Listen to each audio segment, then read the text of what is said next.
the old lady. That's all I really want to know. Is that next month? Can we get her here? Is she alive? She can't be. She hardly made the end of that video. Well, welcome everyone. It is time to have fun here in the Magic Kingdom, and we're going to start off in the biggest way possible, because the very first match of one will be for the Pro Wrestling Magic World Heavyweight Championship. The singles bout is scheduled for one fall. Coming in charge of the sound of the gong, referee Taylor Danielson, introducing first, the challenger. Ladies and gentlemen, I am Philly John Williams alongside John Harder. Thank you for being here for the second half of our anniversary, our 11-year anniversary. This is one. And right now we've got the ferocious beast, B. Daniel, joining us here at ringside. John, how are you feeling today, pal? Oh my goodness. Two Johns are better than one. However, at one, B. Daniel has the greatest opportunity of his life, Billy John, to be the one. He has a shot at the Pro Wrestling Magic World Heavyweight Championship. The ferocious beast has something to look forward to tonight. Absolutely, this is V. Daniel's first shot at the Pro Wrestling Magic World Heavyweight Championship. We know he wasn't pinned last month when he challenged for the Junior Heavyweight Championship, and we'll see if he can parlay that into his first ever championship reign here. And his opponent.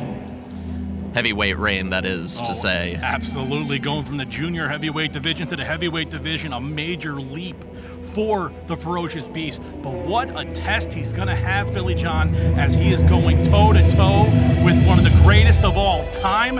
And mind you, self-proclaimed a good guy, the Pro Wrestling Magic Heavyweight Champion of the world, the one, the only, Azrieal. Absolutely, first time encounter between Azrieal and B. Daniel. And now, John, this is probably going to surprise you, and honestly, I wish Mikey were here to say this, but is it possible that we can dispense with the whole self-proclaimed bit? Because, you know, I've always been dubious of Azrieal, and I think I always will be. But we've seen over the last few months, he has dispensed with all of the, the shenanigans that we've seen in the past, distancing himself from Españo's Primero Clásico. He is on his own. He won the World Championship on his own, and he has been a fighting champion since then. So it'll be interesting, to see going forward, especially after he shook Alex Ryman's hand last month, what kind of champion that Azrieal is going to be as we move forward here in Pro Wrestling Magic. Welcome to the opening contest of Pro Wrestling Magic's 11 Years of Magic Part 2. This bout will be contested for the Pro Wrestling Magic World Heavyweight Championship. Introducing first, in the corner to my left, the challenger. He represents Misery Inc. and fights out of Kenilworth, New Jersey, weighing at 160 pounds. This is the ferocious beast, V. Daniel.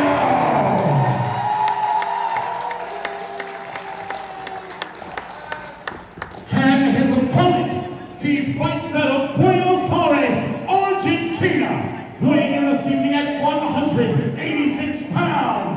He is your reigning, defending Pro Wrestling Magic World Heavyweight Champion. This is the self-proclaimed good guy, Azrieal. I'll tell you this, Philly John.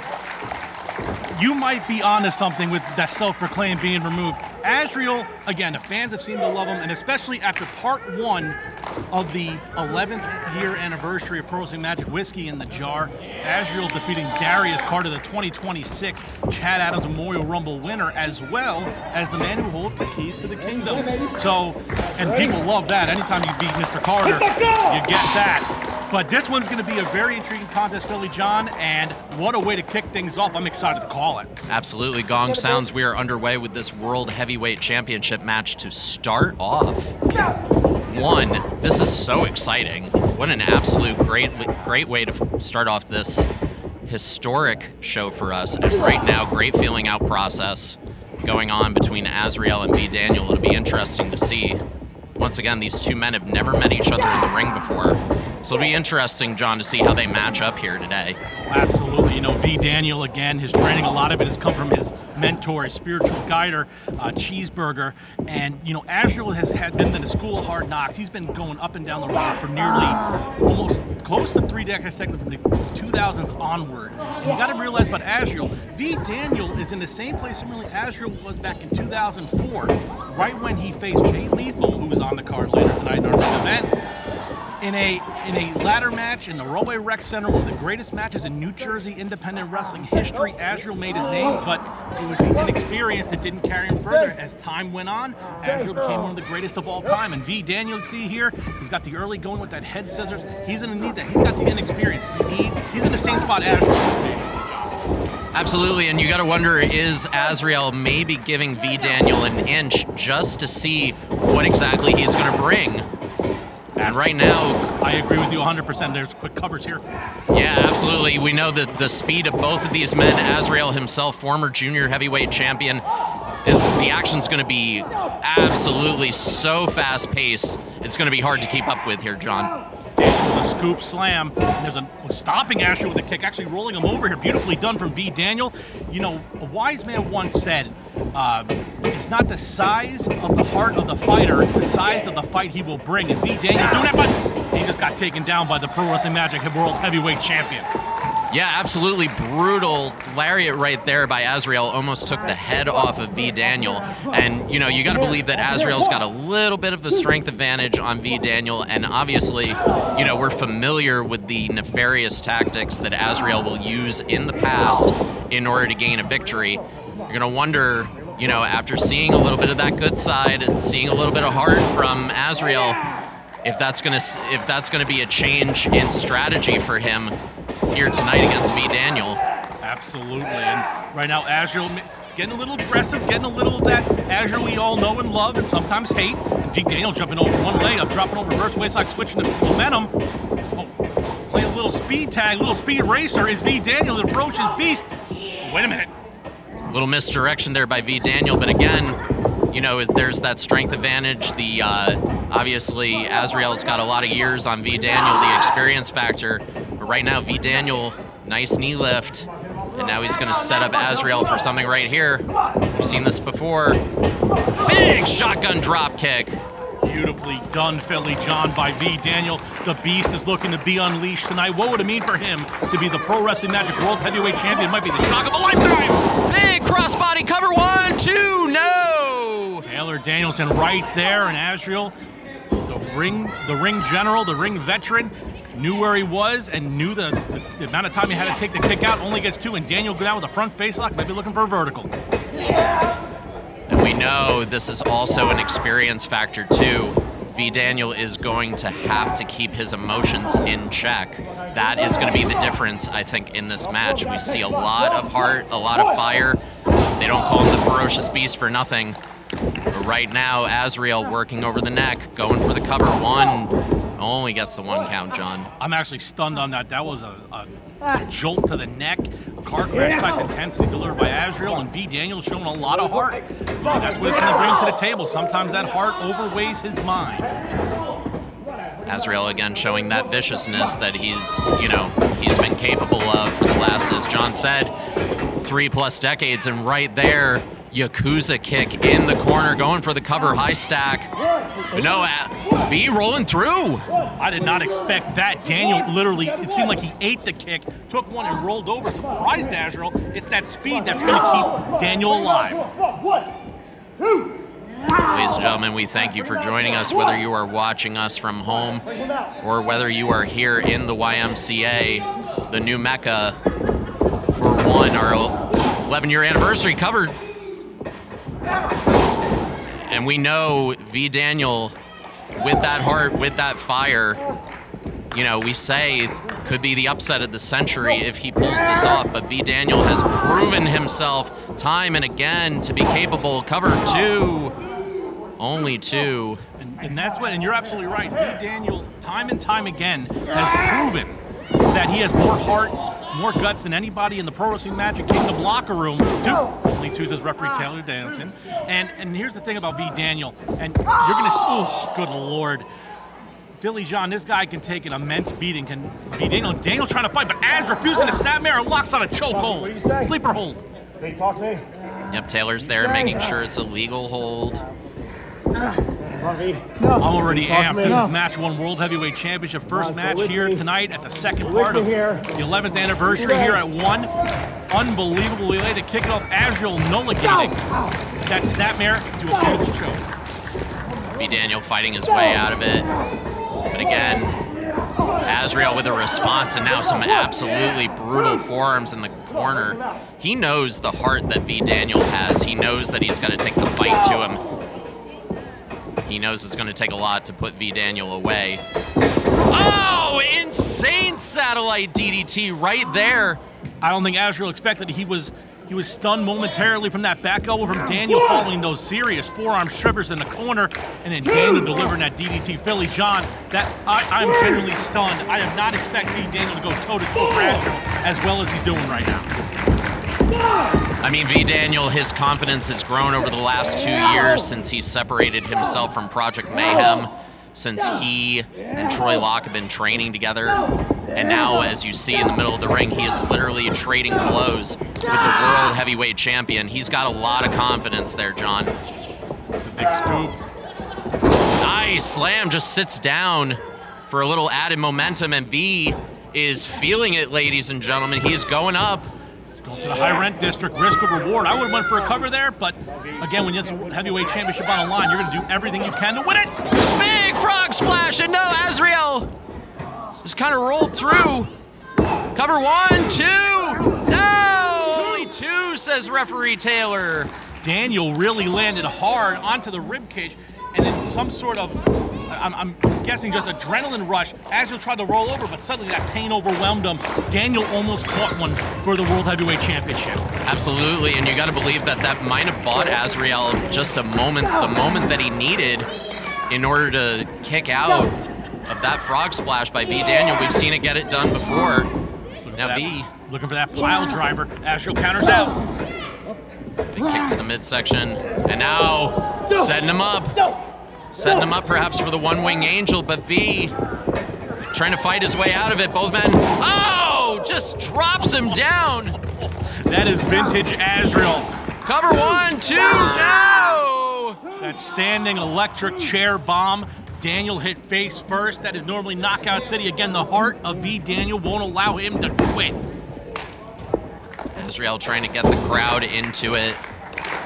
As you said so adequately, John, you see the crowd starting to cheer for Azrieal more and more. On the button with that super kick.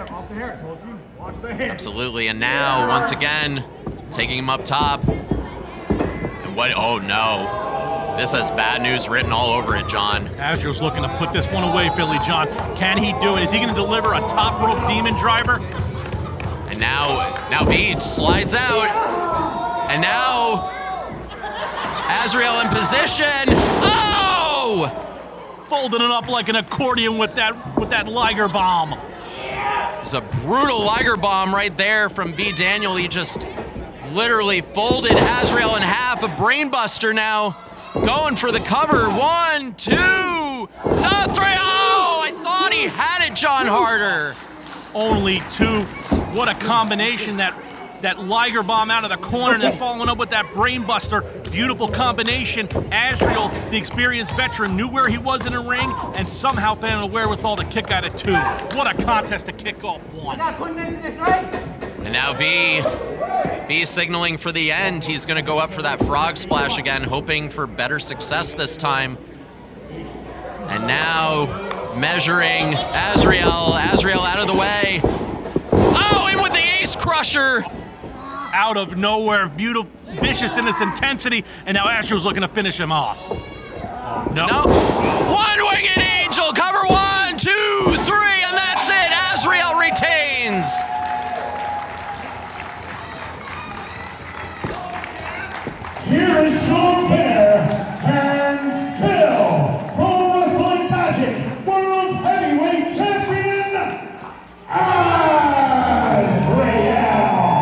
John, just an unbelievable back and forth competition between Azrieal and V. Daniel. There were a couple of moments there where it looked like V might actually steal the World Heavyweight Championship, but once again, Azrieal proving to be a fighting champion, to use that veteran, that wily, cagey experience.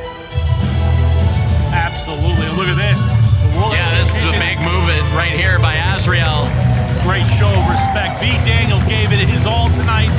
He laid it all out there, gave a hell of a fight, all heart, even displayed a little methodical nature, but at the end of the day, the experience, the wily veteranship, take the whole thing. He is a good guy, and the fans here in the Magic Kingdom love him. Self-proclaimed or not, the good guy, still your Pro Wrestling Magic World Heavyweight Champion. Yeah, John, that was a unique moment right there, the show of respect from Azrieal. And wait a second. Oh, what is this? This really creeps me out, Philly John.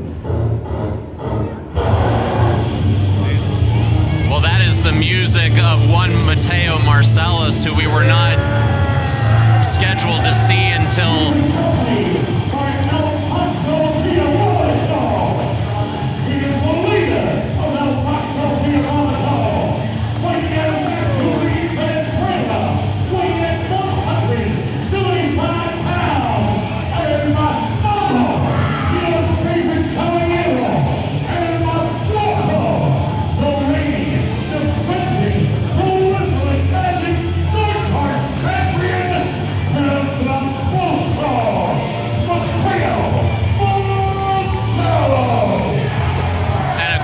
always in tow, we have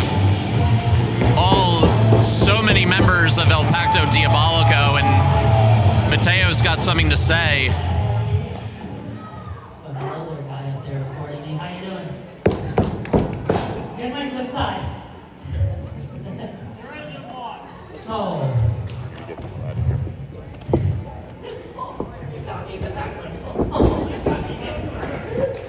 Well, Shay, I used to open a challenge.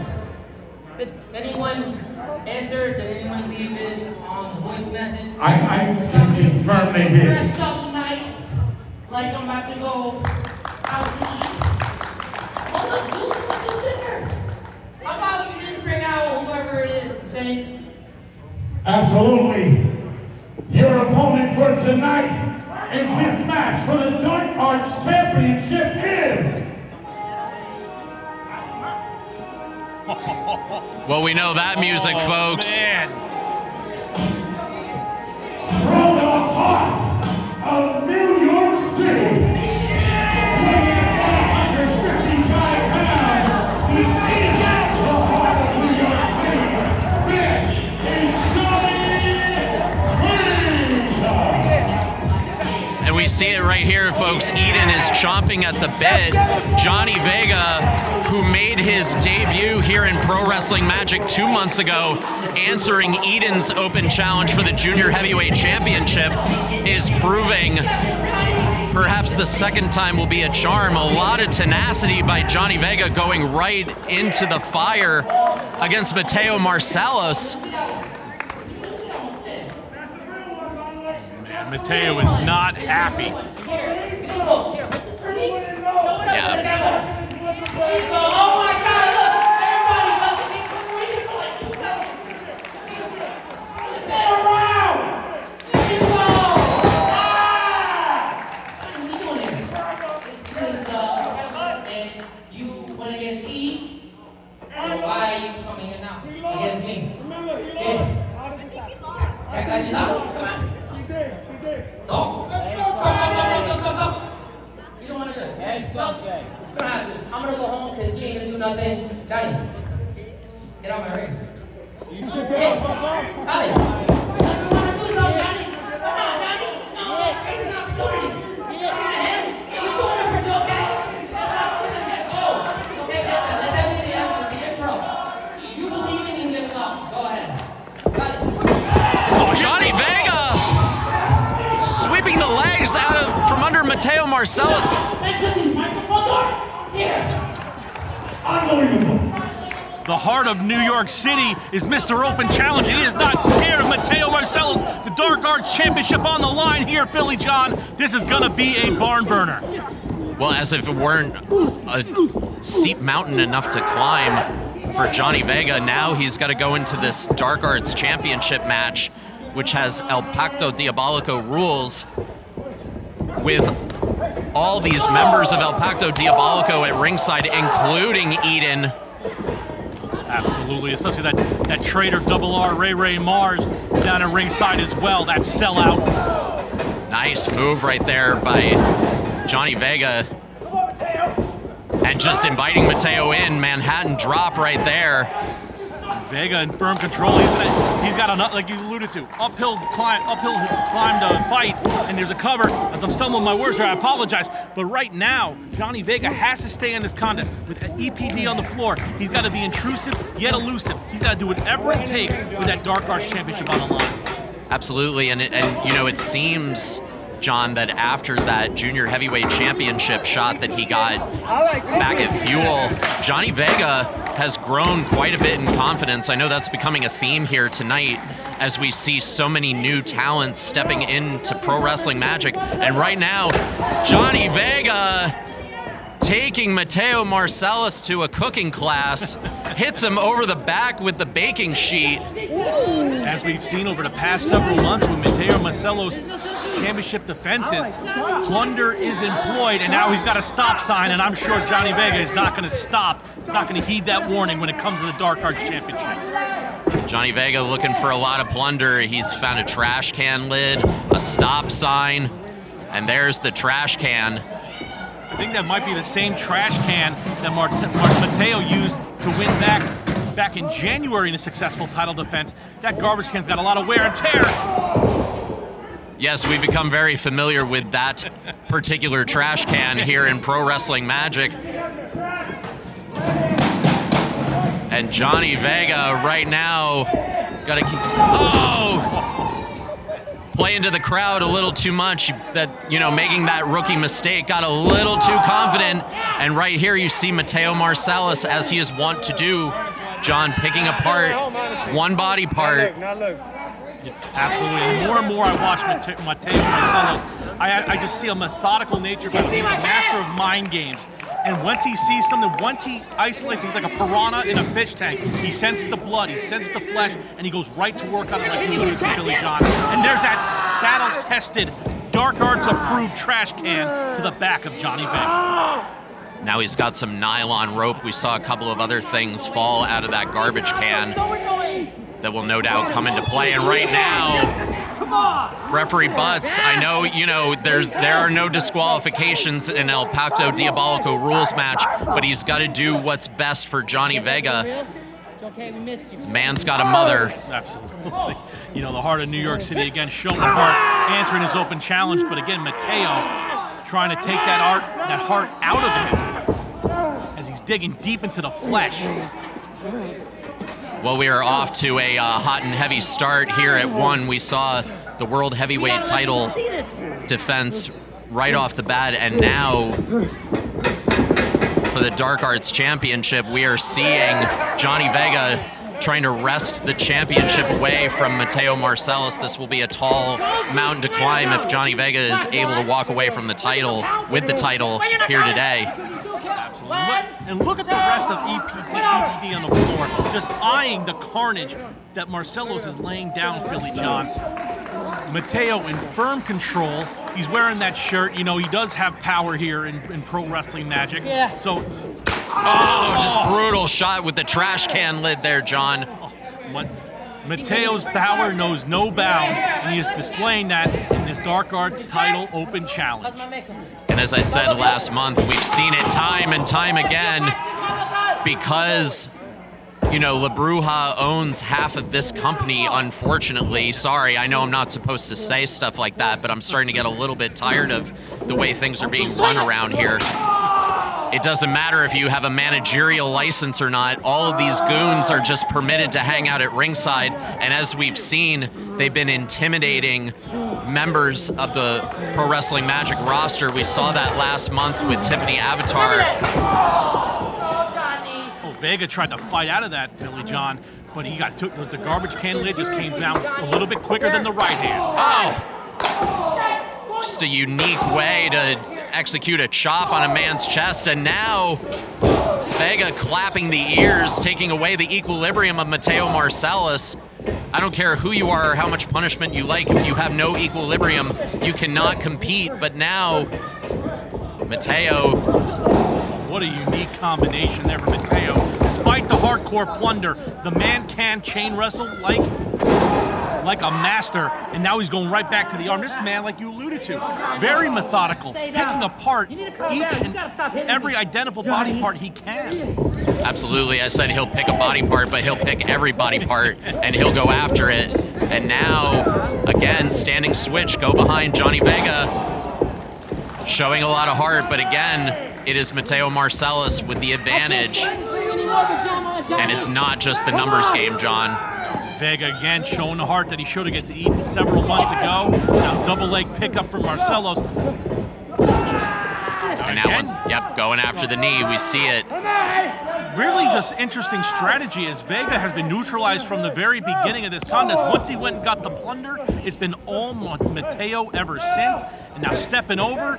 Looks like a standing version of a figure 4 leg lock from Marcellus. Yeah, I can't say I've ever seen it from this angle before, and now, oh my goodness, just has Johnny Vega just elevated. There's so much pressure on that knee, John. He's really torquing at that ankle. It's like it turned to like a version of an ankle pick, and Vega would not quit, and Marcellus, you can see the frustration on his face. Ray Mars right next to Mateo, he knows what the deal is, and he's showing that frustration. He cannot put away the heart of New York City.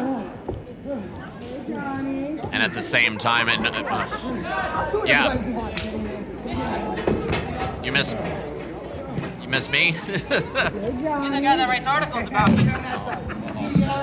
That's not good. Why? I know you like me. Mateo Marcellus with words for John Harder. There's a match going on in the ring. Why can we not focus on the match? Because I'm focusing on you, on what matters. Okay? Okay. Loud and clear. Hi, Johnny. Look at Johnny. Trying. Second time. Come on. You got my back? Johnny Vega. Yeah. Ever defiant. Nice job. Yeah.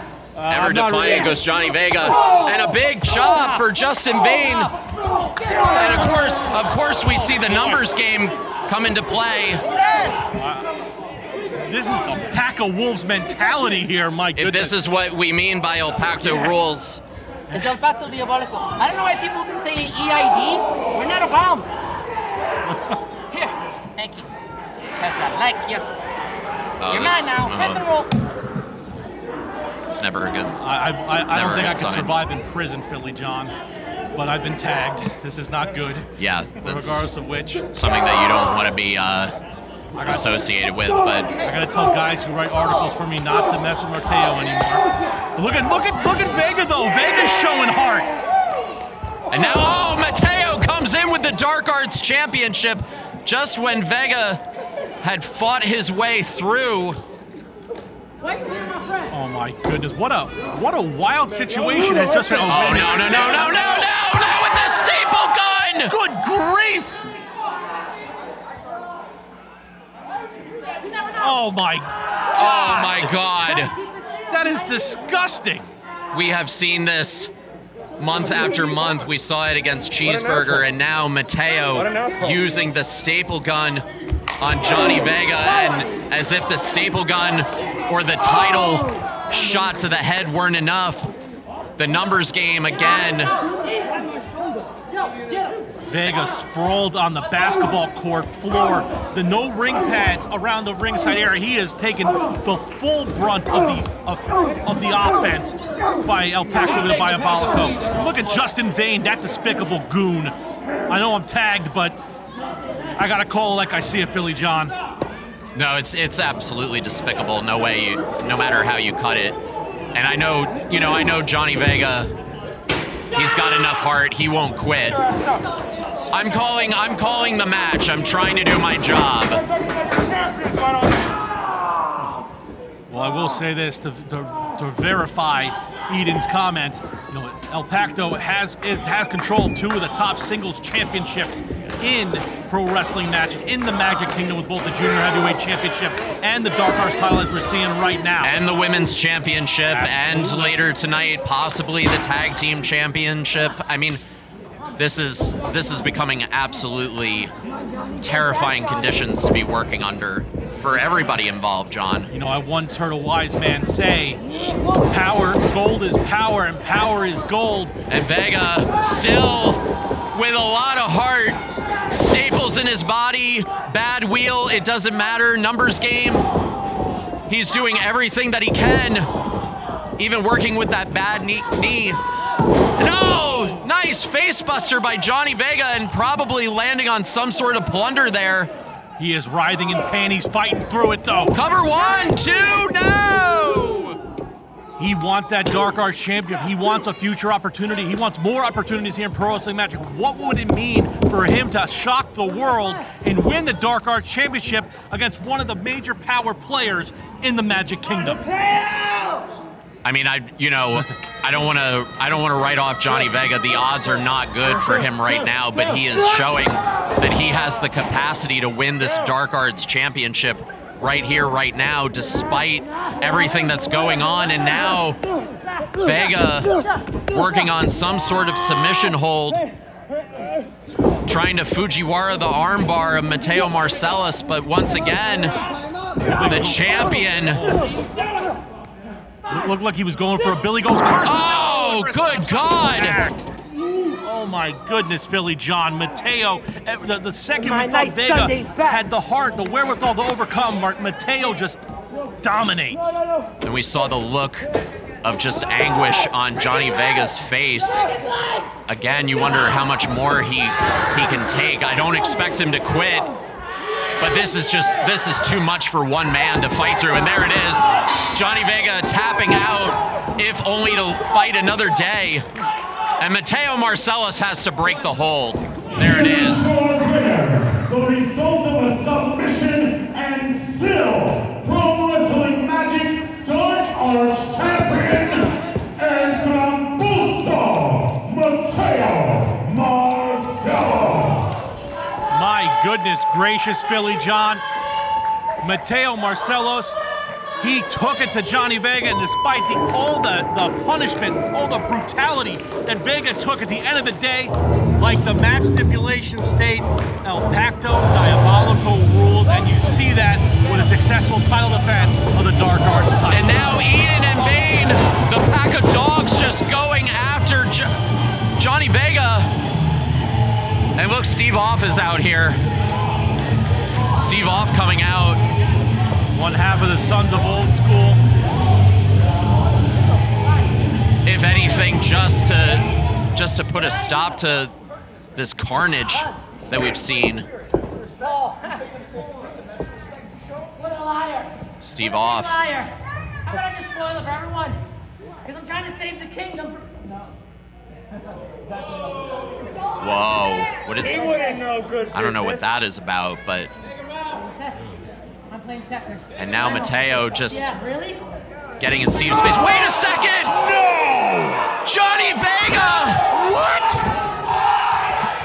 You have got to be kidding me! Was this an initiation? And we have seen this time and again, but it cannot be.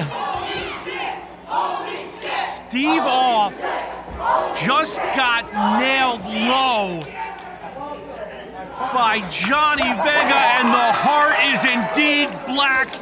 Johnny Vega is now a part of El Pacto Diabolico. I've said this before, but was this preordained? Did they know about this beforehand? Or did this sudden change in heart for Johnny Vega just happen after the match? Like, who knows? Why, Johnny? Why?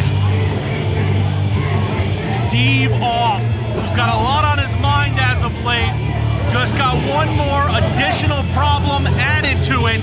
A low blow, signifying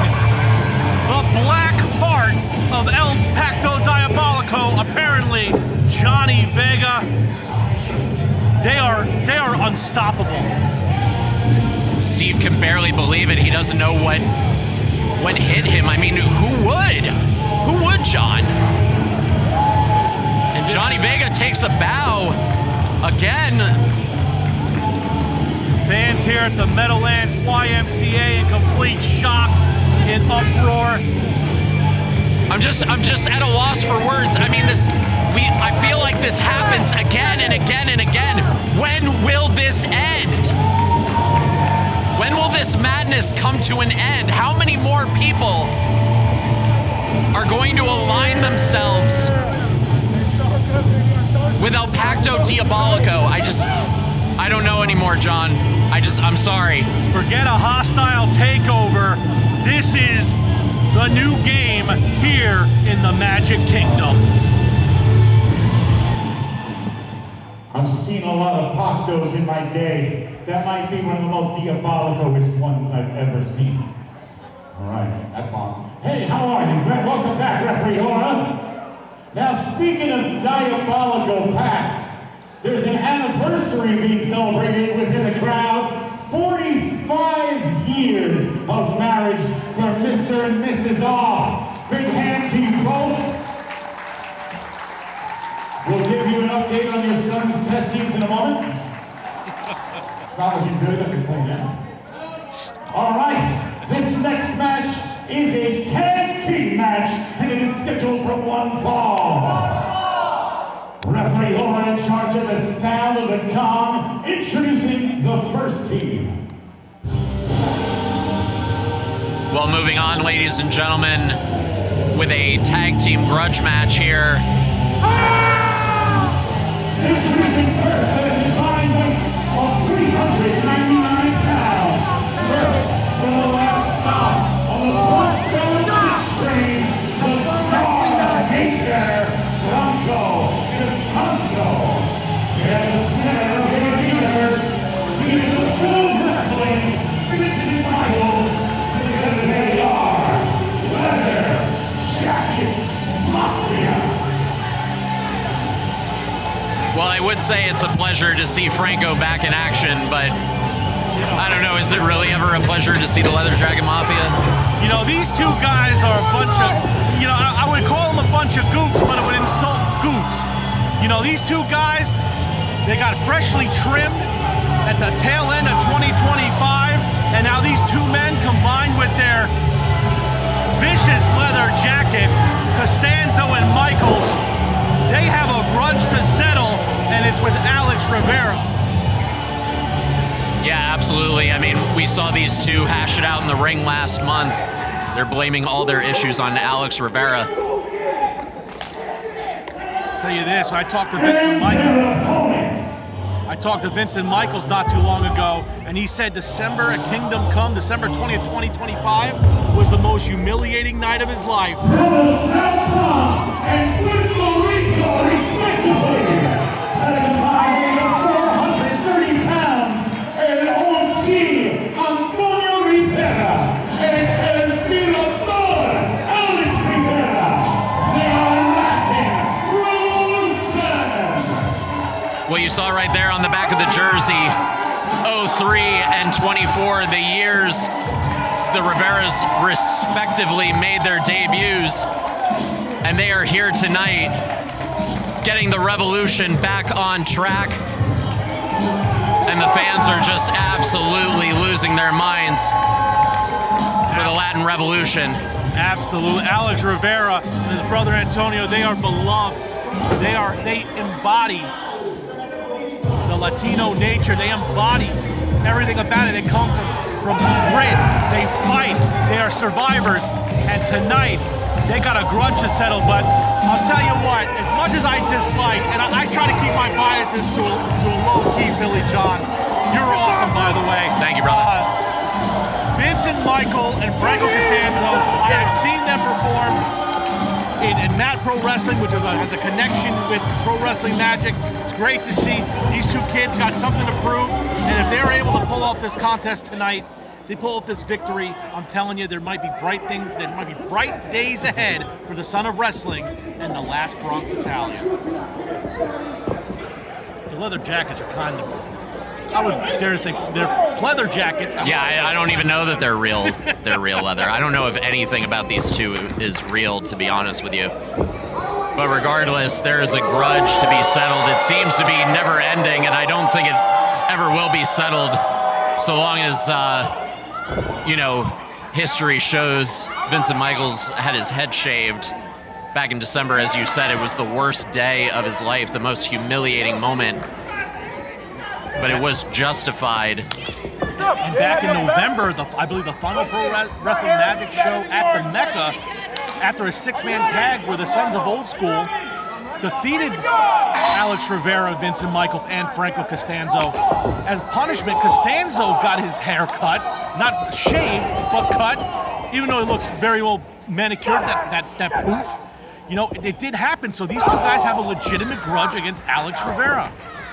I wish he would have gotten that soul patch shaved too. That would have been great. Anyway, Rivera and Michaels picking up where they left off in December. Well, I should say right before where they left off. They left off with Michaels in the barber's chair, and that was one of my favorite moments that I've had a chance to call here in Pro Wrestling Magic. And now third-generation star Alex Rivera taking down Vincent Michaels once again. Michaels does have a bit of a pedigree in the business. He did train at the Black and the Brave Academy under WWE Hall of Famer Seth Rollins, former future Hall of Famer Seth Rollins, and Merrick Brave, one of the greatest unsung tag teams of the 2000s. So Michaels does have that pedigree. He just has to get the wherewithal as a competitor. He has to get it all under his belt. Yeah, absolutely. And, we see there in the corner Alex's uncle Antonio, who is a part of the original Latin Revolution. And Alex needed to call in a family member to solve this problem. And I say, as long as the Leather Jacket Mafia is around, they will always be a problem for anybody who they step in the ring with, John. Chops are back on the menu. Beautiful, vicious chop there from Vincent Michaels. And I'll tell you what, the Riveras, they remind me a lot of vintage, old-school, independent wrestlers who of Puerto Rican descent that have competed around the tri-state area. Up and over from Rivera, great agility from the big man. Guys like Jorge Luis Rivera, guys like Dan Murdoch, just tremendous athletes, and these guys are living up to reputation. Beautiful kick. Absolutely, the early 2000s, a really rich scene of Latin American talent. So many legends in the business, as my color commentary partner mentioned. And you have to say, Antonio Rivera and his former partner, Tony Torres, a part of that scene in the Northeast. They're multi-time tag champions, and now we will see if Uncle Rivera and nephew can become, future tag champions here in Pro Wrestling Magic. That might be a first. I've never heard a "We Want Unc" chant. That is awesome. Antonio Rivera in the ring, and Franco Costanzo, who's got a big mouth. He's got to back up his bark with some bite right now. He's in a ring with a wily veteran. Absolutely. Franco circling. I don't think he wants to throw fisticuffs with Antonio. Not that they would be legal, but I put nothing past the Leather Jacket Mafia. Costanzo, wrestling's version of Horace Grant with those sweet goggles, getting taken open with an arm drag. Just an absolutely brutal takeover right there by Antonio, working over the arm of Costanza. Look at the way he's wrenching that. It looks like a kind of a key lock right there. But Costanza, I'm impressed with the counter. Oh, but I'm not impressed with that. Disrespect to the wily veteran Antonio Rivera. And Antonio's not going to stand for that. He's going to make Costanza pay for that. Costanza with that side headlock. This kid's looking for a big opportunity. Both Costanzo and Michaels, Philly John. And I'll tell you what, they're brash. But right now, Costanzo being owned, and here comes Alex Rivera up to that second ball. And obviously the Riveras, the Latin Revolution, they know each other so very well. They are family, and they are operating as if they have been tagging together for more than just 2 years. When it's in the blood, you know, chemistry is natural. For Michaels and Costanzo, I will say this, as Costanzo's up in no man's land, you know, the one thing that unites them are their big mouths. And honestly, that's more of a strength than you think. They can get under the skin of their opponent. We got to see if they use that opportunity tonight. Trio well right here, and this is interesting, John. You know, we see Costanzo come out with the cane, and obviously, you know, one might think that's a weapon, but he uses the cane because he does have a hip issue, and right there, you see Antonio going in. In a weird way, you might have telegraphed that, Philly John. He's holding on to that left hip. He's holding on to that. He really took a shot right into that midsection, lowering on the hip. Great call. I know, we call it the commentator's curse. I think that's got a lot of what it's got to do with. And now, brutal back body drop by the older of the two Riveras, who is showing no signs of slowing down, despite being a more than 20-year veteran here on the independent scene. He's moving fantastic. You know, seeing him reminds me a lot of the time. I believe Antonio Rivera has a little bit of connection with. Oh! And again, just the disrespect from Vincent Michaels, you know, who is still seething from that scalping that he got back in December. See what these two can do as a duo. Yeah, absolutely. It's been a couple of months since they've tagged together. Obviously, Costanzo's been nursing that hip injury, but excellent combo right there by the Leather Jacket Mafia. I believe, I heard Vincent Michaels in the locker room area prior to the show. I believe he calls that a sunton. Ugh. I know. Cheesy as it is, it was effective. Very punny as well. Absolutely, but the cocky cover just couldn't get it done. You know, I didn't want to take anything away from Vincent Michaels, but you know, Alex Rivera, a lot of heart. We've seen it in the past. Again, it's the brash nature that infuriates, and it's quickly growing here in Pro Wrestling Magic. The embodiment of just brash and braggadocious. These fans do not like it. The lovely fans here of the Magic Kingdom do not like it. And now Alex Rivera given a bit of a receipt for that disrespect. Yeah, Alex Rivera is showing himself to be a student of strong style, but it was not to be right there with that short lariat cover by Costanzo too. Here's one more thing that I'm noticing right now, Philly John, is that Costanzo is a southpaw, and as I've learned, you know, you talk about relative great southpaws, a guy like the Brooklyn Outlaw Donovan. The southpaw style really throws off their opponents inside of the squared circle. Really just, it changes things up, you know, and I've heard that before. I've seen it with Donovan, and I see it right now with Costanzo. It's really throwing Alex Rivera off his game. They're isolating Rivera in the corner. And, you know, it's got to be hard for Antonio to stand in the corner and watch this happen to his nephew, especially too with all the intimidation tactics, the taunting. And right there, another cheap shot. Antonio's got to keep his Latin temper under control. We see it right there. That's just going to further isolate the younger Rivera over in the corner of the Leather Jacket Mafia. And these two loudmouths just yelling at the crowd, as you said, John. And wait a second, Costanzo drops down. Beautiful belly-to-back suplex. Really snapped over Michaels. That Costanzo back on the apron. Trying to get, and here comes Antonio Rivera. Nice short arm lariat by Antonio as he's firing away on both members of the Leather Jacket Mafia. Costanzo out the corner. Beautiful drop kick right there. That was awesome. That was just a straight punch. Que pasa indeed. Clothesline. Full head of steam. And you can see the fire, the determination on Antonio. And now, beautiful running bulldog on Costanzo. And Antonio is fired up, John. Simply in fuego.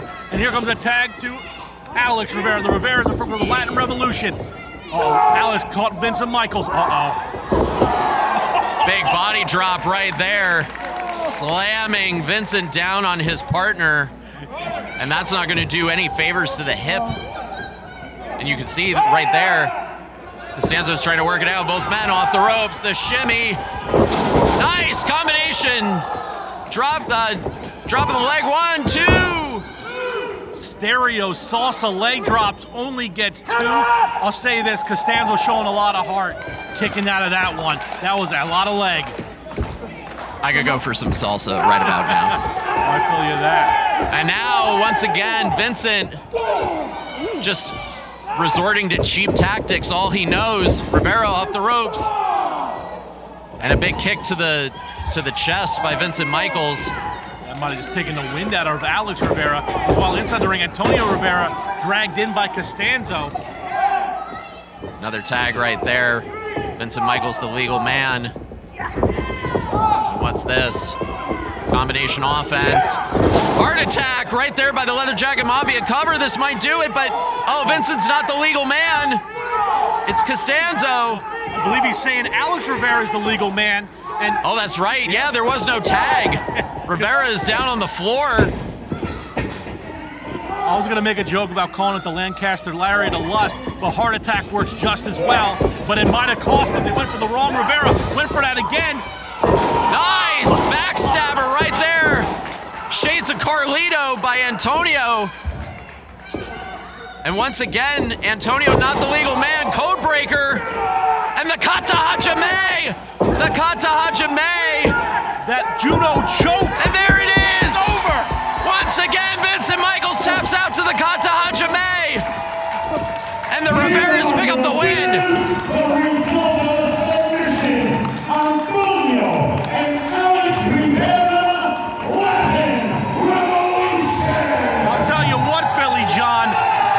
Costanzo and Michaels got ahead of themselves. They hit that heart attack on Antonio Rivera, but it was only because Antonio was dragged in the ring by Costanzo, wasn't the legal man. Great job by the referee to call that. And Alex Rivera gets back in the ring. Kata Hajime, good night, Irene, your winner, the Latin Revolution. Yeah, absolutely successful debut for the Latin Revolution. One win here, one match, one win. And it'll be interesting to see if we can get these guys back. They should be in contention for the Tag Team Championship, no matter who walks out tonight with the belts. Obviously, the fans absolutely adoring these two generations of Riveras. Big moment here for the Latin Revolution. Congratulations to both those men.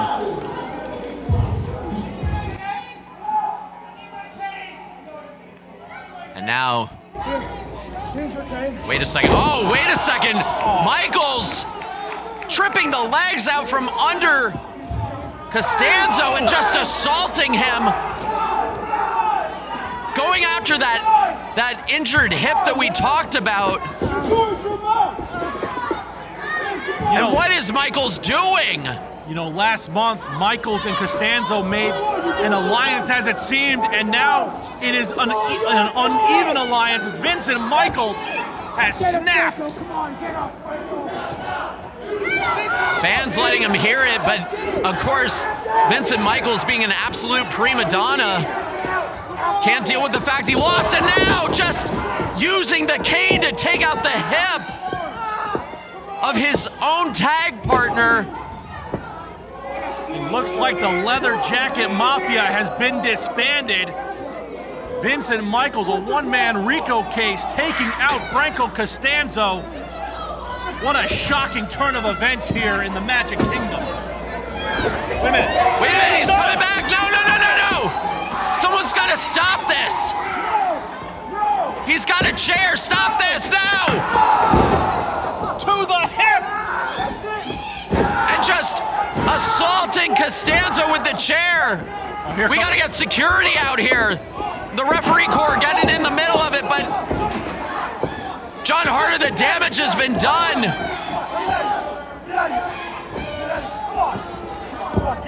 Vincent Michaels has lost his ever-loving mind.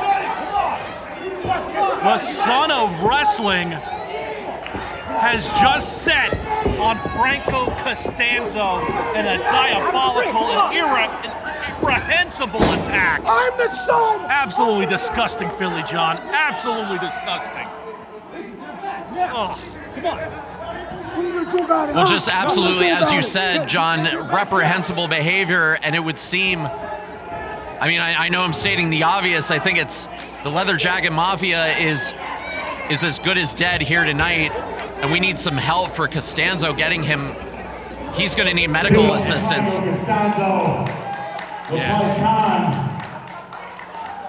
Wow, I guess the key lesson is never join a tag team with the Michaels, right?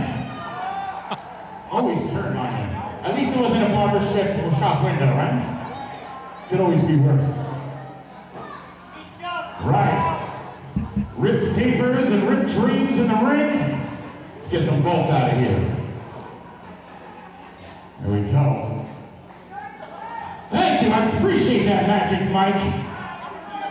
Oh, no, please. Thank you. Oh, it was, I'm already on my way to the next one. May 16th, that will be Saint Anger. That's the one, Saint Anger. Okay, not one. That's right. Now, on May 16th at Saint Anger, Donovan will return to the Pro Wrestling Magic Ring, probably one of the best conditioned athletes we have ever seen in the Magic Ring. And on that night, May 16th, he's going to take on Anthony Gangone, who debuted here last month. But when Anthony Gangone comes next time, he won't be alone, because he will be bringing the Respect the Craft Wrestling Championship to defend on that night against Donovan in an inter-promotional battle right here, May 16th at St. Anger. But right now, we've got another championship match of our own, because this match will be contested for the Pro Wrestling Magic World Junior Heavyweight Championship. Well, in charge once again at the sound of the gong, referee Taylor Danielson. Introducing first. Well, John, you'll have to excuse me for a minute while I just stand up and turn my back on the Pro Wrestling Magic Junior Heavyweight Champion. He is live from the graveyards of New York City at an average weight of 2 tombstones. He is your reigning, defending Pro Wrestling Magic World Junior Heavyweight Champion.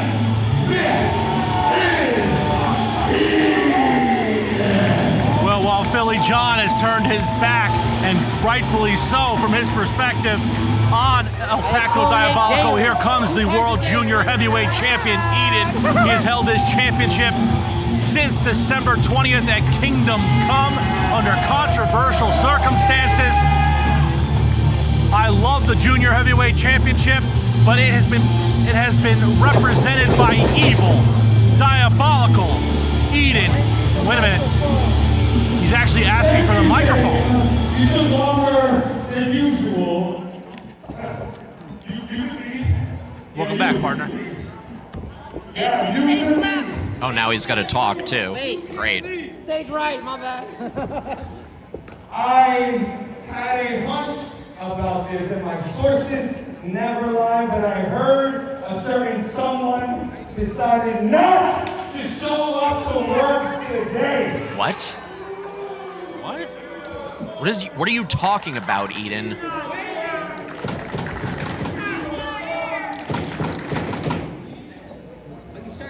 You want who again? You want who again? Where is Smiley? Let's go. Let's get the match underway. Well, unfortunately, Smiley isn't here now. Just like I knew he would. What? Oh yeah, boo all you want. Boo all you want. He's gonna show up for you. For you. He hasn't been here in months. I have. Am I not your favorite? Huh? Do I not deserve the respect of being your fighting champion? Wait a second. Well, I think Eden might need to double check his sources, because that's Smiley's music.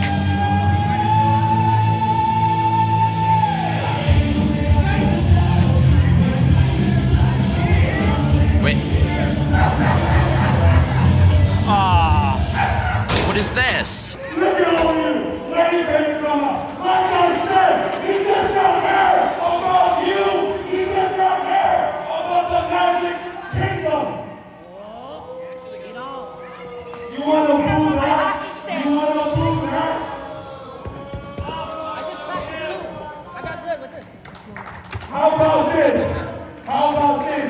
Send your regards and your concerns to Smiley directly in his inbox and tell him that maybe this was the best decision he could have made because he kept some of those years of his pathetic career. Ref, do your job. Count to 10 now. Well, John, we're finding out about this in real time. There's no telling what is going on. I mean, we didn't even know that Smiley wasn't here. The gong sounds and Eden telling Taylor to count. This is something. Something's had to happen here. Smiley was scheduled for a World Junior Heavyweight Championship defense. Something does not smell right in Denmark. No, absolutely. I mean, we've known Eden to attack wrestlers. We saw this with Donovan, you know, back in December, and the gong sounds. Taylor has counted out Eden. What is happening? Wow. What is this? Why are you not wearing? Wow, I'm mad at you for like 2 days. I have plans for you later. Oh, great. Oh, here comes Ray Mars. Hey, Smiley, next time come to work. Justin Bain really likes you. Yeah, they all like me. That's the problem, and I don't get it. I don't know why they picked me as their favorite. But regardless, Eden, as I said, we've gotten used to these nefarious tactics from Eden attacking wrestlers, but we don't, nothing's been posted on social media. We're only finding out about this now. We'll be finding out from producers in the headset at some point. You know, we'll try to get our information to you at the Magic Kingdom. I'll try to get sources. But for right now, via forfeit, Billy John, Eden is still your junior heavyweight champion. And this is a shame, John, because it's been 2 years in the making between Eden and Smiley, and I hope at some point we will get to see that grudge settled. But as for today, Eden not getting to put another one of the demons to rest, but in turn, he himself has become the demon of pro wrestling magic. There's no better way to put it than what you just said, Billy John. And again, El Pacto Diabolico successfully, in their own way, retain a championship, and a forfeit counts as a victory. So, the reign of terror continues. And unfortunately, John, I hate to be a pessimist, but I don't see it stopping anytime soon. I want to have hope, but man, it's getting pretty grim here in the kingdom. All right, Magic Kingdom. It's 11 years of magic. So, who wants to make some history tonight? Well, that is exactly what we're gonna do, because at this point, we are gonna crown the inaugural, the very first ever Pro Wrestling Magic Women's Dark Arts Champion. One of these two women will leave this ring, the inaugural Women's Dark Arts Champion. Taylor, if you hold this for just a moment, let's bring them out. Introducing first.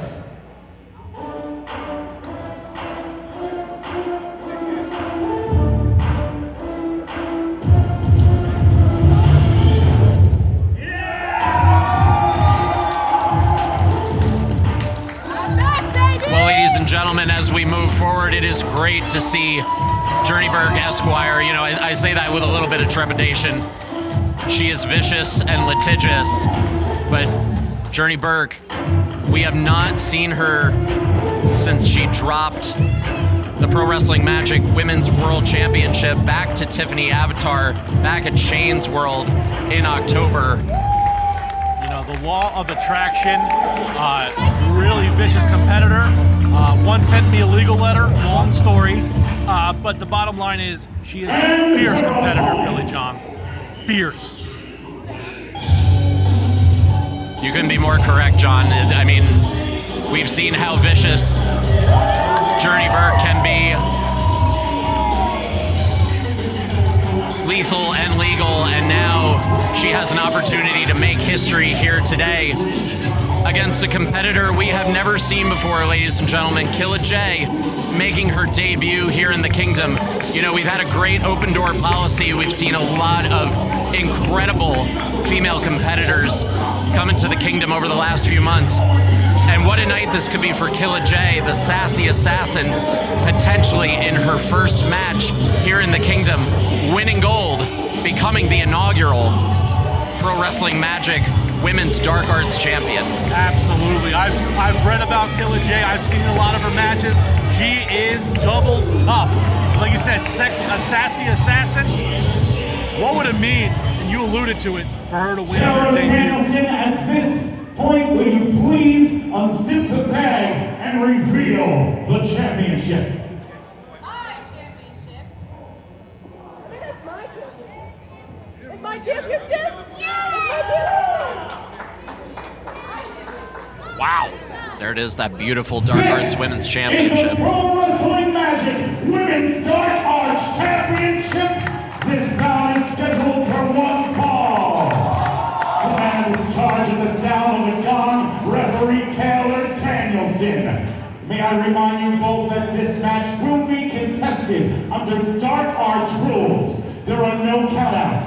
There are no disqualifications outside the ring. Each opponent is allowed just one rope break, and closed fist punches to the head are not only allowed, they're encouraged. So, with that said, introducing the first challenger in the corner to my left. She fights out of Southern Maryland. She is a former Pro Wrestling Magic Women's World Champion. This is the law of attraction, Journey Burke, Esquire.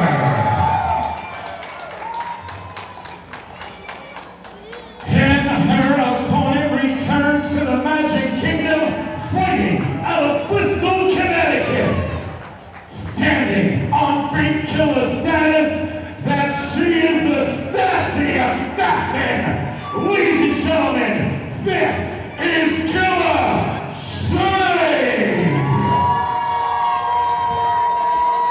Great introduction there by Shane Fair, and we see Taylor showing that beautiful new Women's Dark Arts Championship to the two challengers who will vie for it here tonight. You know, I'm very excited, Billy John. It's the first time I've ever had a chance to call a Dark Arts Championship match. That's right, history will be made here tonight, John. Really looking forward to this encounter. The alarm was set because I knew Dark Arts was on the way, and here we go. Journey Burke, Esquire, you know, I honestly thought we were going to see her win a double championship, the Shine Championship back in the day. You know, just there's so much about Journey Burke that she is an incredible competitor, you know, very underrated in the game. Killa Jay, unproven, untested. What would it mean for either one of these women to be the first? There can be several, but there can only be one. What would that mean for them, Billy John, to be in the history books of Pro Wrestling Magic as the first women Dark Arts champion? Oh well, I mean, not to answer your question with you know, to rephrase it, but you know, there's only one first. I'm sorry, I'm so tongue-tied, you know, watching this championship match unfold. It's going to be great to see how this shakes out. Killa Jay right there with a nice armbar takeover. Yours was way more eloquent than I can ever put it. Just like that drop kick, very eloquent by Killa Jay. The sassy assassin, firm control in the early going.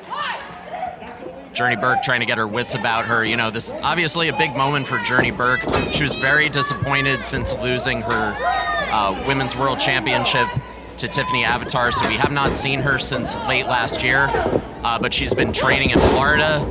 She will be in Vegas next week, obviously showing off that talent, as you said, John, so succinctly, an incredibly underrated talent. I think the world is going to catch up with Journey Burke, but unfortunately for her right now, Killa Jay putting the hurting on. Beautiful elbow drop there, but it only got the 2 count. Absolutely. And Killa Jay, you gotta say this again. Unproven debut here in Pro Wrestling Magic. She is demonstrating her toughness. I've heard stories in the independent wrestling pipeline. She is double tough like a loser, and she was going up, but she got caught and Burke with the long limb right upside the jawline of Killa Jay.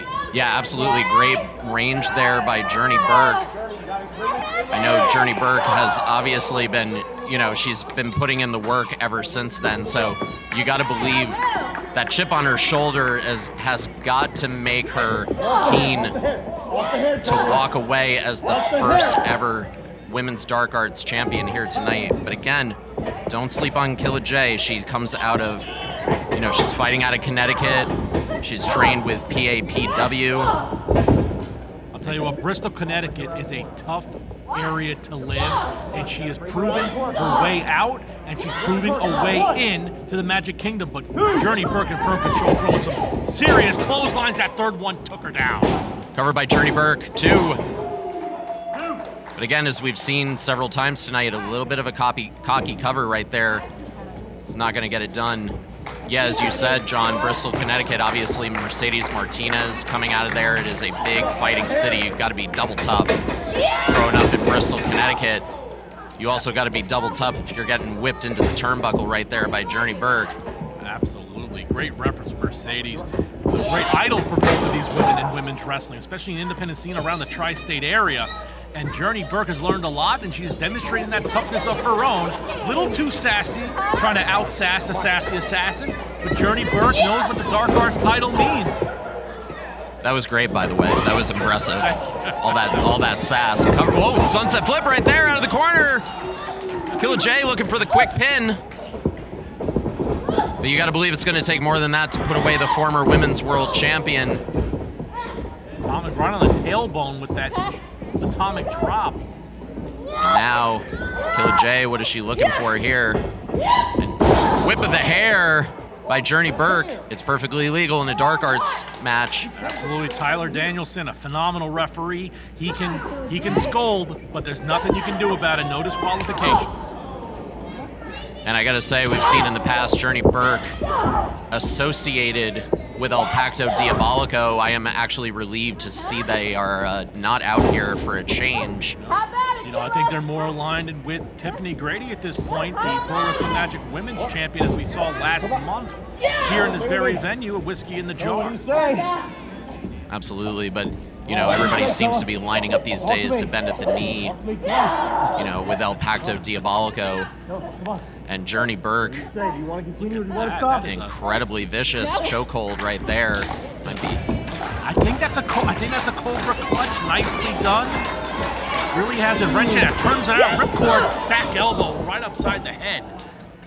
Yeah, interesting move right there. Innovative offense, and then again, just whipping her back. I mean, that whiplash isn't going to help. Cover 1, 2. And you know what, though, Philly John? When Killa Jay hit the canvas, it wasn't so much the power from Journey Burke. It's just that Cobra clutch again locked on. It's the energy exuded when you're locked in that hold that caused it. And even though she was pulled down, there was more exhaustion from being in that hold, trying to gasp for breath. Yeah, right now, Killa Jay just really hanging in there. And you see with that leverage that Journey Burke has on her, making that Cobra clutch, as you so succinctly said, John, just really just trying to choke the life out of her. The one big rule in this contest, each competitor has one rope break, so they got to be very careful about using it. Drop toe hold. Nice move right there by Killa Jay. Compacted Journey Burke right to the canvas, and Killa Jay in control. Journey Burke maybe with the quickness advantage, and again, that high kick, as you said, John, that reach advantage perhaps that Journey Burke has. Incredible flexibility from Burke. That is what's going to keep her in this contest. She has had firm control since the early going, since that literally kick off the top rope. And now, here's that strength. Looks like a fireman's carry pickup. Killa Jay slips out, roll up, 1, 2, no! Journey Burke able to roll out of it, but Killa Jay, showing her own quickness right there, drops Journey Burke down, right on the kisser. Big shoulder tackle by Jay. You hear the war cry. She's got to get herself pumped up. She's lost a lot of oxygen, John, in that Cobra clutch. She's on adrenaline right now like a locomotive, choo-choo in the buckle. Killa Jay. And now Killa Jay signaling for something here in the corner, hip attack. And now rolls out. What's she going for here? Another hip attack. Combination offense, and she, wait a second.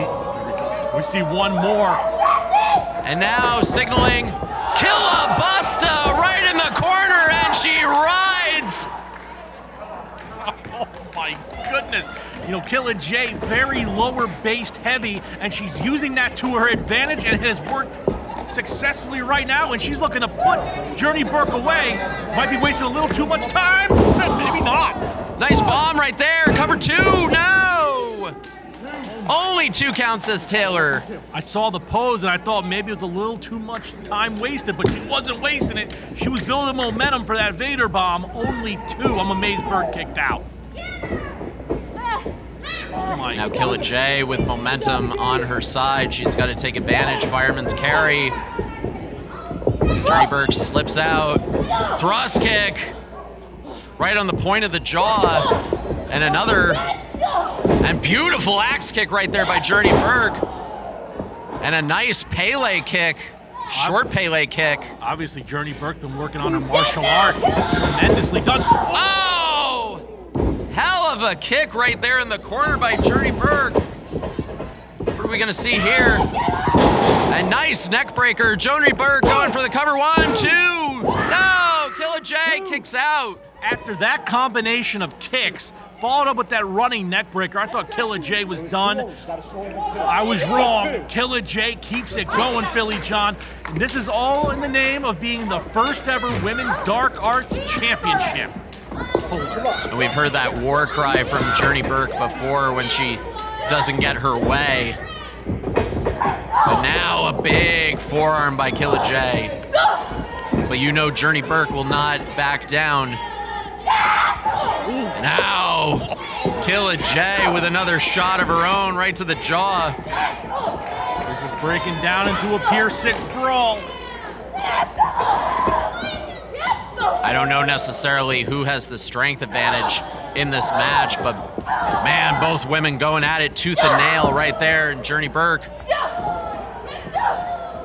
hip attack, kitchen sink right to the midsection.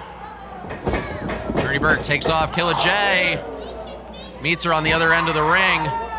Killa Jay's digging down deep in the tank to survive, but Journey Burke meeting her. Shut up, little girl. Ladies and gentlemen, we are watching history take place as we speak. Double clothesline, and both women down and out in the middle of the ring. Taylor is going to start the count. Could this end in a knockout, ladies and gentlemen? And if that happens, where do we go from here? You know, this is a toss-up right now. At the count of 5. Absolutely. Both competitors evenly matched throughout this Dark Arts Championship match. The inaugural champion will be crowned here tonight. And Killa Jay setting up for something, maybe a half crab, steps over. What are we looking for? You know, I know Bristol, Connecticut's near Boston. Wait a minute. Looks like maybe kind of a heel hook type maneuver. Yeah, double heel hook, John. Good call. Beautifully done. And in the middle of the ring, and is Journey Burke gonna have to burn one of her rope breaks? Journey Burke has used her one rope break. There it is. She has none remaining. Now Journey Burke's back is against the wall, using her one rope break. You know, I know it was kind of a double heel hook. Jimmy Rave would have been proud. But right now, wait a minute, small package. Roll up. Smart veteran move there by Journey Burke. And now Killa Jay with the roll up. 1, 2, no!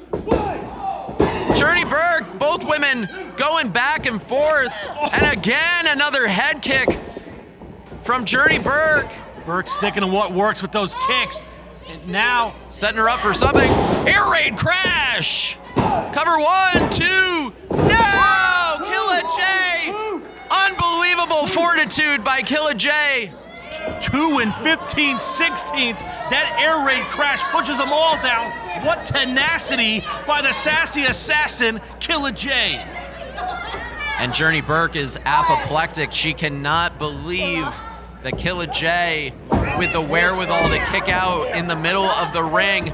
And now, what is she going for right here? Could it be shell shock? No. And another big forearm across the kisser from Killa Jay, setting up. Beautiful fall-away slam, just takes all the air out of Journey Burke. That was lightning quick on its delivery from Killa Jay. Stalled for a moment, and now she's going into the high rent district. She utilizes the 5-star frog splash, John. Let's see if she can pull it off. She's got a long way to go, hits it! But Journey Burke just pushes her off. Journey Burke gasping for breath, and just that momentum of being leveled with that frog splash. Burke rolled to the apron. Surprisingly, it was a very smart move, but I think it was just instinct. Got her by her hair. Just down across the neck. Journey Burke somehow was able to get out of the way. Good wherewithal by Journey Burke. And just drops Killa Jay right on the hard part of the apron. That's the hardest part of the ring, Billy John, like you alluded to. Oh my goodness, that might have rattled her brain. Now Journey Burke, shell shock, drops Killa Jay right in the middle of the ring. Cover, 1, 2, 3, and that's it. Journey Burke makes history here. Here is your man, the inaugural Pro Wrestling Magic Women's Dark Arts Champion, Journey Burke Esquire. Well, Journey Burke with a little bit of redemption. Once again, the last time she was here, she lost singles gold and now gold around her waist once again, John. She is the inaugural Pro Wrestling Magic Women's Dark Arts Champion. There can only be one, and at one, wait a minute.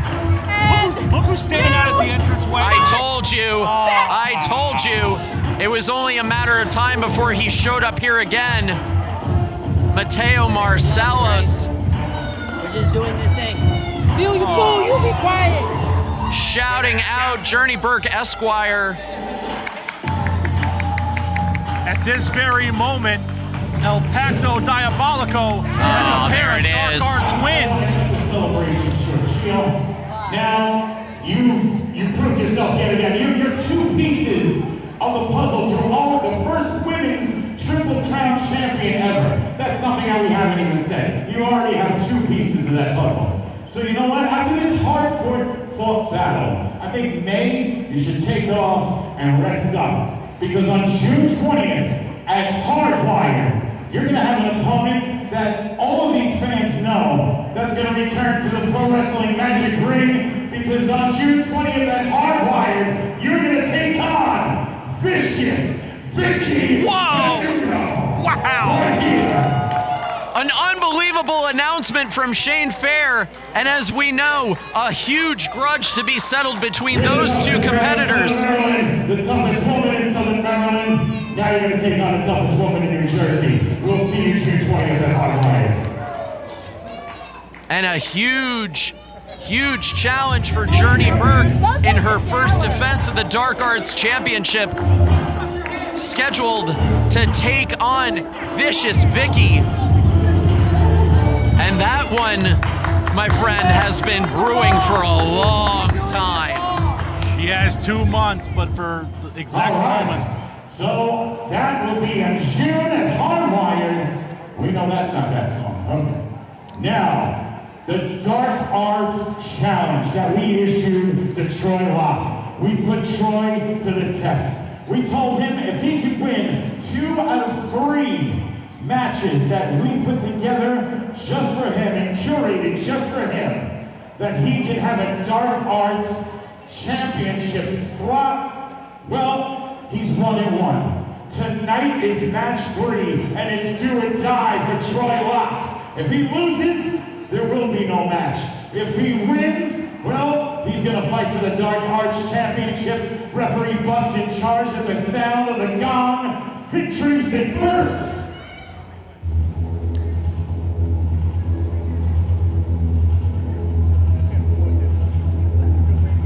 Well, obviously, huge matchup here tonight for both men. We'll go to Shane for the announcement.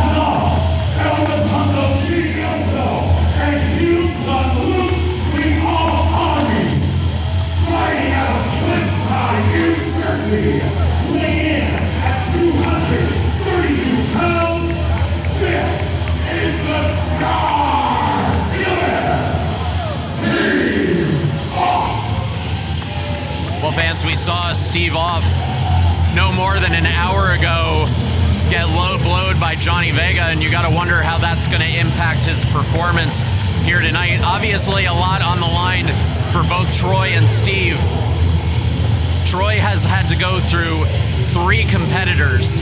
He's had to win 2 out of 3 of this challenge series. And if he can beat Steve here tonight, he will receive an opportunity at the Dark Arts Championship. But don't forget, if Steve can win here tonight, he will get his rematch, one that he has been savoring, against Mateo Marcellus. I've known Steve Off for a long time. That low blow was a flesh wound. That was it. And now he's ready for combat, because when you're in war.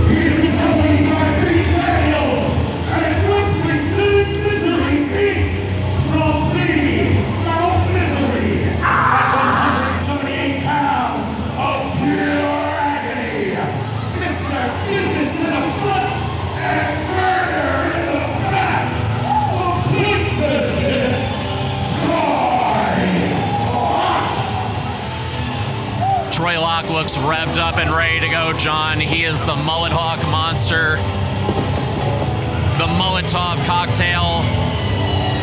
So many nicknames, all of them applicable. And this is a huge moment for Troy Locke. Exactly, and you know what? You get to see the merit of a man, the mettle of a man, when you see his back against the wall. Troy Locke has to win, or he is guaranteed to not get a shot at that Dark Arts Championship. His back's against the wall right now. He's got a lot to prove. He's defeated his mentor, his trainer, Cheeseburger, back in December at Kingdom Come. He fell victim to a fantastic contest with Trey Felipe, the freshly last month of Whiskey at the Jar. Oh, absolutely. And now, right now, he's facing a guy who has been battle-tested, prepared for war in Steve Off. This is going to be an absolute classic.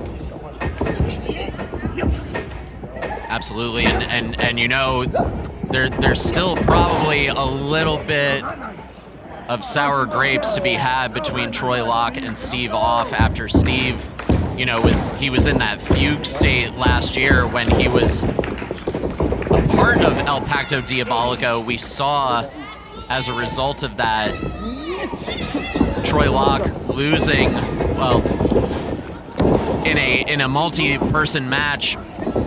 B. Daniel, Troy Locke's partner in Misery Inc., losing the Junior Heavyweight Championship to Mateo Marcellus. And you got to believe that because of that, and right there, Troy grabbing at his back, we'll see how that develops. And oh no, up and over. It looked like Locke actually might have banged his head against the turnbuckle, but no effect. That mullet might have protected him. Well, I'll say this about Steve Off. Steve, as battle-tested as he is, as prepared for war as he is, everything he's done here in Pro Wrestling Magic and beyond, his endurance, the longer the match goes on, the endurance factor will go to Troy Locke. As you know, lately Steve Off has been in major tag team competition as a part of the Sons of Old School with Dan Murdoch. So Troy Locke is going to have to take advantage, and the longer it goes on, it belongs to Troy Locke. But if he gets it over quick, and Steve can pull off a quick victory, we've seen that from time to time. Steve Off has this. It's a toss-up. Absolutely. I mean, emotions are running high no matter how you cut it for both men. And we see right there, Steve just throwing Troy, you know, into the ring apron. And, you know, obviously both men are clamoring for an opportunity to get back in the ring with Mateo Marcellus. Steve obviously wanting to avenge his loss at Kingdom Come, and Troy Locke again going either into those ring steps right down there, and the referee is checking on Troy Locke. Troy Locke was pinned in that three-way match between Isaiah Wolf and Mateo Marcellus. He took the pinfall in that match. Mateo Marcellus walking away with the Dark Arts Championship. So both men with a lot on the line, a lot of pride at stake, and a huge opportunity. And right now, Troy just hitting the floor hard. You can hear it. We can hear it through our headphones, John. Looked like Steve caught Locke with a headbutt, and that's what sent him down to the canvas, the meeting of the minds. And this is where Steve thrives. He thrives with an unorthodox nature. That's always been his style, to be very unorthodox, to throw off his opponents. You've seen it forever here in Pro Wrestling Magic and anywhere else in independent wrestling. Steve will throw fists. He is not afraid to do it. And of course, as we're seeing right now and have seen in the past, neither will Troy. He is just fired up right now. See this, Steve looks like he's in the best game shape in quite some time. Fantastic time in the gym, taking over with an arm drag. Beautiful arm drag right there by Troy Locke. You got to believe that he might have learned that from Cheeseburger, and now up on the back, sleeper hold applied, but Steve with good ring awareness, obviously the veteran, backing Troy into the turnbuckle and double axe handle to the lower part of the back. You saw Troy grasping at that before. You know, the one thing I will say, and I hope it's not like say his name and he appears, but Mateo Marcellus has to be watching this contest somewhere in the locker room, because if Troy Locke does pull off this victory, he knows what awaits him. Oh, absolutely. And to your point, John, Mateo Marcellus has eyes everywhere. He doesn't have to be watching in the back. He's got people to report on what's going on in the ring for him. And right now, Steve, beautiful snap suplex, cover over there, float over two. Referee Butts says only two, though. He really took over Troy with that suplex. And wait a second, Troy floating over into a Fujiwara armbar. Troy, who is a suplex machine, he is a plexorcist, and he might have taken a little bit of offense from Steve using a suplex, now working over that arm. And now Steve trying to muscle up, but again, nice takeover right there by Troy. Steve hooking in. A key lock. Oh boy, Steve tried to counter, but Locke is holding on. Sorry to cut you off, Billy John. No, it's okay, John. The action is very quick here. Both men know each other very well. Right now, though, here Locke looking for a belly to back. No. And nope, can't get him up. Steve, a prominent heavyweight, shifted his weight on that, and here is Steve off throwing a running right hand. Locke was a little off balance. The double sledge. He ruled Locke with that. Yeah, we know Steve's cut a little bit of weight, but obviously still has the weight advantage. And if Troy Locke is suffering, if that low back is giving him trouble, you know, it's going to be hard to pick up Steve for a suplex. And right now, just as quick, Saito suplex right there from Troy Locke. Might have bought himself a moment to catch his breath. Steve might be gasping for wind. He might have taken a shot when he hit the canvas. Started gasping for air. I heard a couple coughs. That suplex really took the wind out of him there. Nicely done from Troy Locke. Yeah, John, and as we saw, the high angle of that suplex might have dropped Steve on the back of his head. He might be seeing stars right now. A lot riding on the line for both men. Meeting in the middle of the ring. They're going to duke it out. Troy with the advantage. Hammering away on Steve, and now double sledge right to the midsection and raking the back. Hell of a combination there from Troy Locke. Steve doesn't know where he is. Locke, ooh, nicely coming off the ropes. Huge lariat by Troy Locke. Can he cover? There it is. 1, 2. Only 2. Steve shoots the shoulder off the canvas. Steve Off took 2 clotheslines, one from the top rope and the other from the running Troy Locke. I thought it was over there, Philly John, but only 2, and this match goes on. Absolutely, Troy looking to keep the momentum on his side, but as we've seen, the back giving him trouble. Steve, a short forearm right to the jaw, and now just a flatliner. Hanging flatliner, it looked like. It was almost a little bit of a desperation move, John, but again, the wily veteran Steve Off doing what needs to be done to incapacitate. And now, innovative offense from Steve, but what is this? He might have jacked his elbow right. Yeah, absolutely. Cover 1, 2, and Troy, good ring awareness. Foot on the ropes. Steve had that front face lock, dropped down into an elbow like a bulldog type move, but when he landed, as we saw, he might have jacked his elbow, which the time wasted might have cost him a victory. Locke looked out.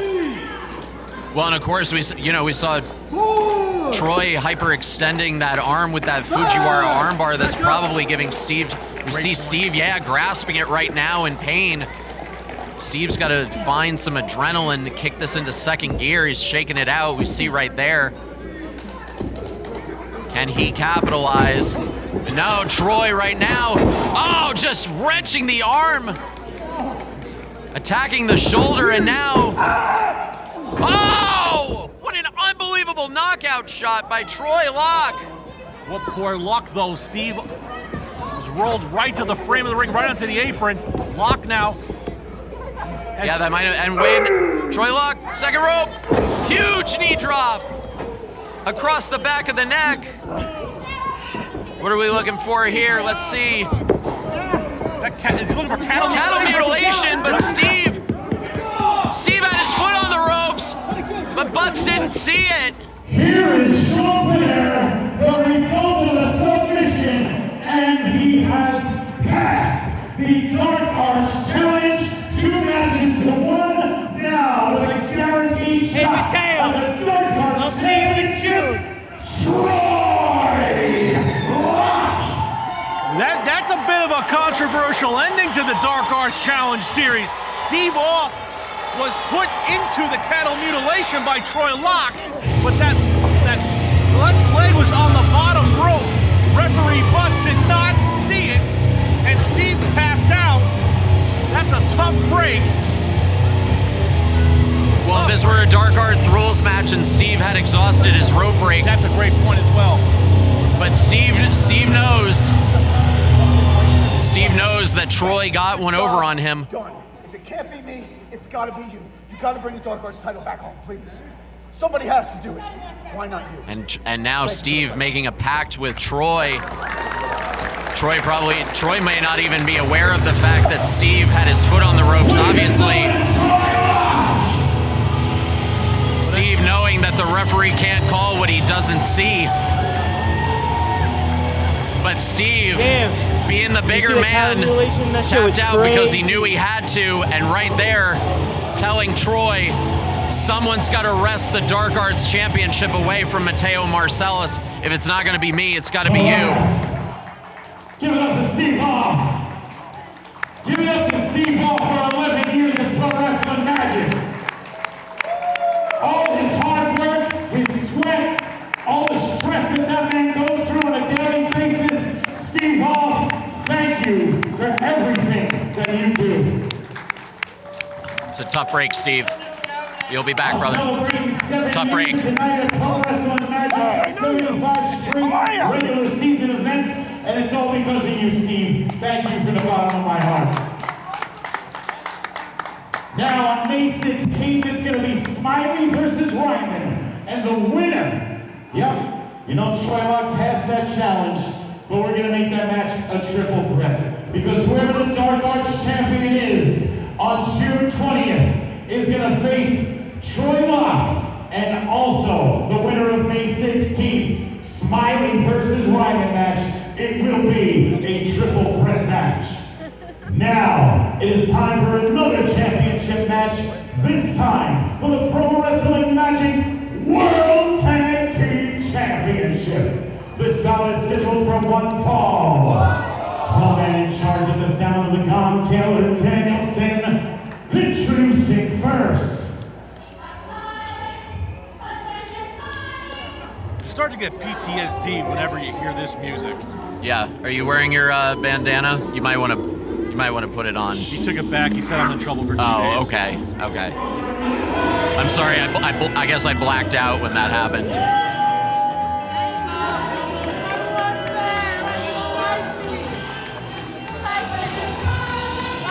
Now Justin Vane out here and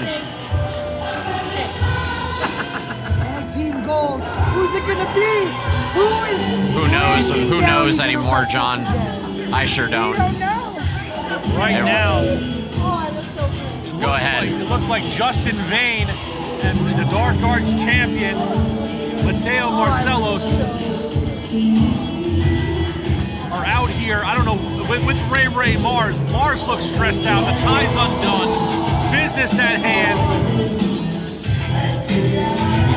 I can't imagine what he's stressed out about. With all these people that he's got, all these new running buddies. Well, Ray Mars is a turncoat. He turned on the Sons of Old School. He turned on Steve Ault. He turned on Dan Murdoch. Ray Mars is an absolute sellout. He sold his soul to El Pacto Diabolico. And unfortunately, Ray Mars has got the stick, so we got to listen to another member of El Pacto Diabolico spew this filth. Let's see what he has to say.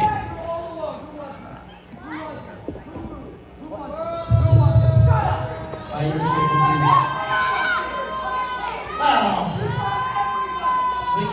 am talking, that's rude.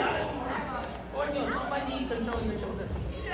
Anyways, Jay, you look confused. I need two here. 2? 1, 2. He just took his shirt off. He might be pregnant too. That's great. You never know. But I don't want to, I don't know if everybody or anybody can follow the Pro Wrestling Magic Instagram page. But we love Lugosi. Lugosi, we love you. We love you, Lugosi. But Lugosi didn't want to give Lukuya a hug. So then, she hit him with a chair. It's the second time. Second time today. You know, she hit somebody with a chair and they kept their head on. Kind of weird how that happens. But, you know, I think, you know, you should do the count. Taylor, do the count. I like we did that before. That, and then just, you know, give us the belts, right? Just make everybody's day even high. There is no That's my way. number one fan over there. He loves me to death. You got James World Cap. But aren't the Revolver Chamber all about fighting? So I mean, if Brandon's still here and he wants to go, he can. But if I was you, I would just count to 10. I haven't decided yet. I haven't decided who's gonna be, you know, wrestling here. Because I'm pretty comfortable. So if you could start the count, you over there, it failed. You could bring the gong and just start this already, because you're gonna count. Why are you looking at me like I'm talking Spanish? Just because I got a little accent doesn't mean that I'm talking Spanish right now. Wow. Wow, disappointed. Disappointed. This is unprecedented, Billy John. Right now? Unprecedented. I don't think Brandon's gonna come out. Absolutely, and I didn't mean to bury the lead, but of course, as we saw on social media, Love of my life. Twinkle in my eye. Lugosi was attacked. And wait a second. You think I'm gonna run? You think I'm gonna run? Are you gonna fight? Brandon Downey carrying both championships. You think we run? I don't care if it's you and your little green mouth. I don't care if it's this bozo or that bozo. 1-on-1, 2-on-1, 3, 4. Hell, bring the whole damn roster out here. I'll take all you want to keep those titles. You want that?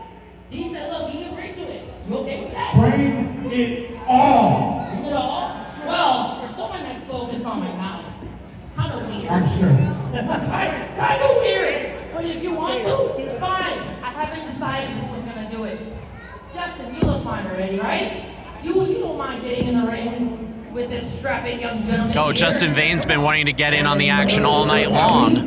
Then fine, I'll figure it out in the midst of it, but you have fun. With This match is now still for the Pro Wrestling Magic World Tag Team Champion. This is the challenger now representing El Pacto Diabolico.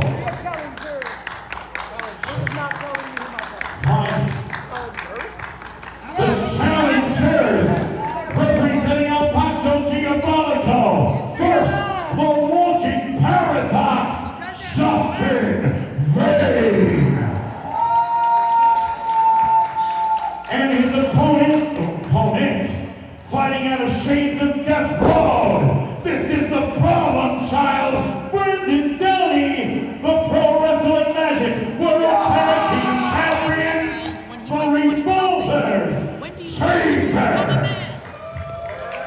Well, Brandon Downey not knowing what he was walking into, or, you know, I suppose he knew what he was walking into, but showing a lot of heart here today. Lugosi taken out, as we saw on social media, but Brandon Downey will not be disheartened, will not be defeated. Gong sounds, we are underway. The tag titles are on the line. I believe this is the first time we have seen a singles match for the World Tag Team Championships since 1996, when Mikey Whipwreck and ECW defeated Too Cold Scorpio to become the ECW World Tag Team Champions. And this is the first time, and that was 30 years ago. So we are seeing history here tonight. A singles contest for the tag team titles, very unorthodox, very fitting of tonight's incredible nature.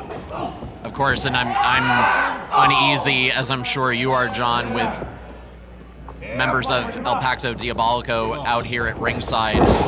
They have taken over. They have absolutely, you couldn't be any more correct. They have taken over this whole company, this whole show. They have hijacked the show. Right now, Downey showing everything that he has learned under the tutelage of the Revolver, Alex Ryman, trying to get the crowd into it. He's gonna need all the help that he can get. He's here on his own without Lugosi, who is incapacitated by El Pacto Diabolico. In just, as you know, as we've been referencing all night, an absolutely despicable display, assaulting someone, and now Downey's short clothesline only gets the two. I'll tell you this, Philly John. Downey has taken on the spirit, the heart of what Alex Ryman, the Revolver, has brought to the table. He has followed Alex Ryman to the T. His entire career here in Pro Wrestling Magic. He's taken on that spirit. I have immense respect for Downey. He just has a lot to overcome. Yeah, and of course, and some of it right now is a conversation with Mateo Marcellus on the ring apron, which gave Justin Vane the opportunity to hit that Yakuza kick. And now, Vane distracting the referee, while Mateo is just assaulting Brandon Downey with a chair.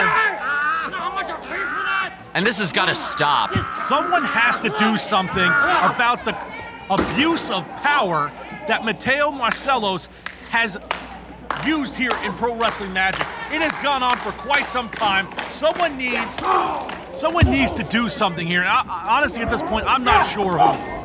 Absolutely. It's, you know, people are either afraid to step in, or they feel powerless too, right there. I got to give it to Downey for kicking out of that, showing unbelievable fortitude. But you got to question, John, how wise is it to stay in this one? I know the tag team championships are at stake, but you got to ask, is it worth it for Downey? Should he just let it go and live to fight another day when he's got Lugosi and Ryman back in his corner? That's not how Downey's been brought into Pro Wrestling Magic. I mean, He's going to do it for the honor of Lugosi.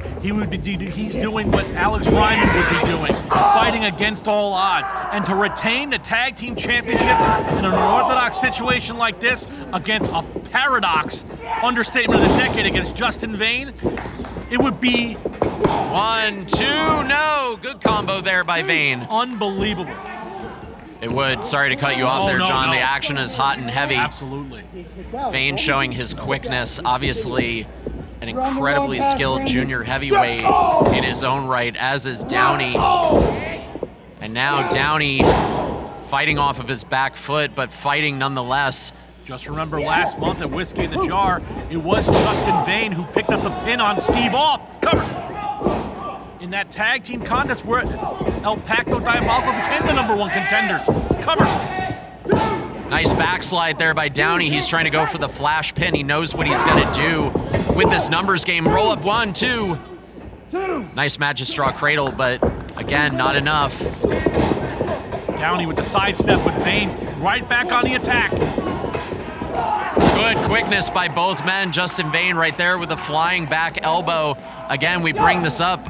How much of a psychological hill is it to climb for anybody who is fighting against any member of El Pacto Diabolico? It seems like they rub against each other and they sprout a new member every time they come out here. But a huge psychological battle being waged with any number of these people at ringside. It's strength in numbers. That's all it is. It's that wolf, that pack mentality. And Justin Vane in firm control because of that pack mentality for what Mateo did on the floor with that steel chair. You will die. Absolutely, and it's unbelievable that still after all of this punishment, Downey is fighting back. But as you said, John, and I know, like, you know, I'm sitting here, I'm not a wrestler, we're not wrestlers, and we want to see these men live to fight another day. Just an unbelievable amount of fortitude by Brandon Downey, as we said, learning under the learning tree that is the Revolver Alex Ryman, who we know in his own right never gives up. Absolutely, and look at that. You know, the one thing that's making me unsteady is just by watching Ray Mars methodically, slowly, just making his way around the ring. And Ray Mars, I just don't trust. I still can't believe he did what he did. He turned his back on his friends. Well, we saw it earlier tonight with Johnny Vega, and you know, so many members of El Pacto Diabolico turning their backs on Steve Off and the Pro Wrestling Magic Originals as they've come to be known as. And now Vane missing with the V-trigger and just able to avoid the thrust kick, but a nice reaping enziguri right there. And Mateo Marcellus looks a little perturbed at ringside. Downey won't give up. No, Downey is not gonna quit, and that's the thing here. Vane is watching every so. Wait a minute. Wait a second, it's Eden. Oh my. And Eden up on the ring apron looking for a tag. And now Mateo they are just engaging in this weird psychological warfare. What in the world? This is. And now Downey somehow avoids Eden, fighting against the numbers. Nice thrust kick by Downey, and Eden back in. The psycho knee to Downey. Eden slashes the throat. No, Michinoku driver. No. Kick out by Downey. Unbelievable.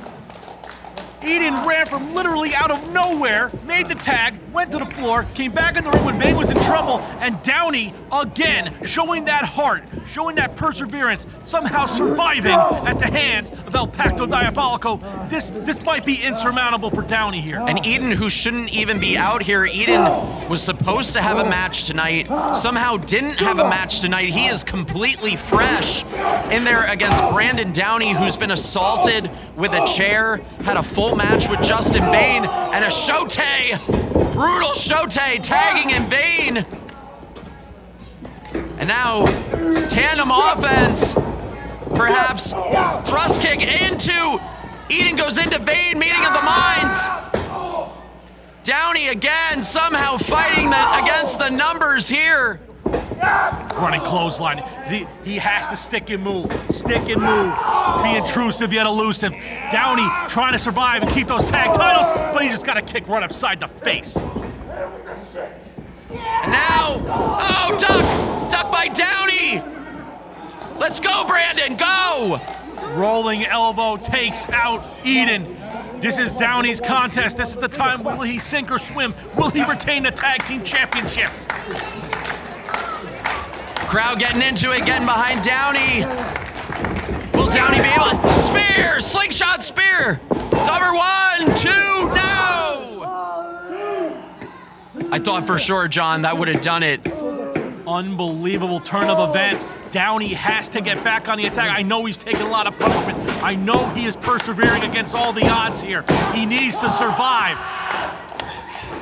Downey with a war cry. Trying to get himself, trying to get the crowd into this. He's got to worry about El Pacto on the floor. He's got to worry about the junior heavyweight champion now as Justin Vane's partner. Wait, the Dark Arts champion has Downey by the leg. Oh, the mist! No, not the mist! And spiking! Downey drops him down! Vane with the cover! No, no, no, no, no! That's it! Golly. And new Pro Wrestling Magic World Tag Team Champions, Eden and Justin Vane and Alberto Diabolico. I can't, John. I can't with these guys just writing the rules as they go along anymore. But there it is. It's official. You heard it from Shane. El Pacto Diabolico now hold all of the gold in Pro Wrestling Magic -1, and that is the big one. And Brandon Downey, hats off to him. I'm surprised that he made it nearly as long as he did. So much heart, so much fortitude, but you had to know the deck was stacked against him from the very beginning. The Dark Arts Championship, the Junior Heavyweight Championship, the Tag Team Championship, the Women's Championship, the Women's Dark Arts Championship. El Pacto Diabolico see gold and they get power, and all of the power is in their hands.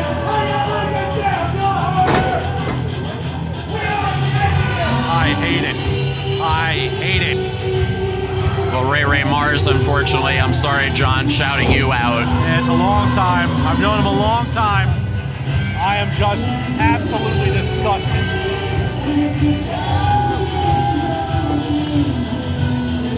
And of course, Taylor didn't see the mist to the eyes. That's usually the final nail in the coffin for anybody looking at the lights here when paired up against El Pacto Diabolico. It's really such a shame, John. I mean, I know that goes without saying, but Brandon Downey came out here, Every single piece of hardware. had to know that the deck was stacked against him, and there it was. Who's left? Who can stop these guys? They might be, in my opinion, the most dominant force that Pro Wrestling Magic has ever had. This is scary, Billy John, and there's no other way to Oh, I'm scared. I've been scared, John, and I didn't think I could be any more scared than I already am. But there's such an anxious feeling within me as we march forward here in Pro Wrestling Magic. It only gets darker.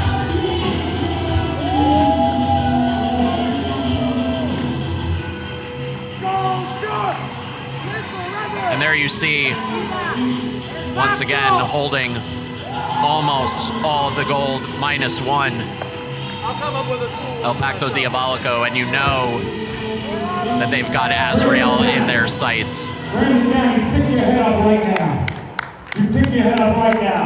You are a fighting champion. You walked into this company as right crew. You walked in here as part of the red crew. Nobody ever promised you nothing. You showed up month after month after month. You formed alliances with Ryan. You formed alliances with the man who let you down tonight, but never were you ever at one point not a fighting champion. Brandon, I'm proud of you. The 11 years that this company has built a foundation is proud of you. Your mother is proud of you. And I'm not looking for a cheap pop from you. Your father is proud of you, Brandon Downey. You are a fighting champion if ever there was one. Whether it's in the ring of Wrestle Pro or if it's in this ring. You are a fighter and you're a champion with or without a belt. You pick your head up, young man. You're a real champion.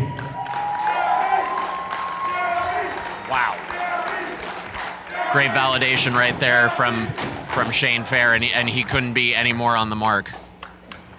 Tough loss for Brandon Downey. Because on May 16th, we're setting up a 4-team gauntlet. And out of those 4 teams, one team is going to prove themselves tough enough and bad enough.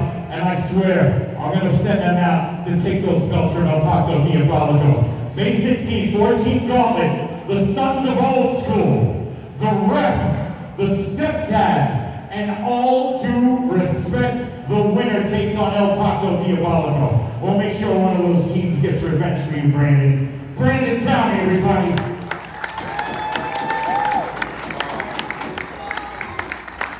Now it is the time, as the name of this event suggests, it has been 11 years.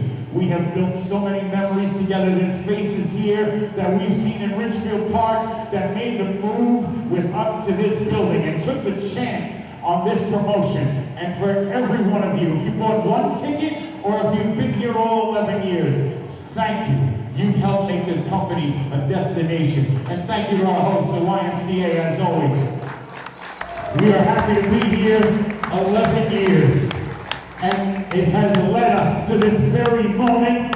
This is your main event of 11 Years of Magic Part 2. And it is a student versus teacher match. Now, let's bring out the special referee for 11 Years of Magic. This man has been a senior official for probably a decade out of those 11 years. Please welcome former senior official and guest referee for this match, Joe the Ref.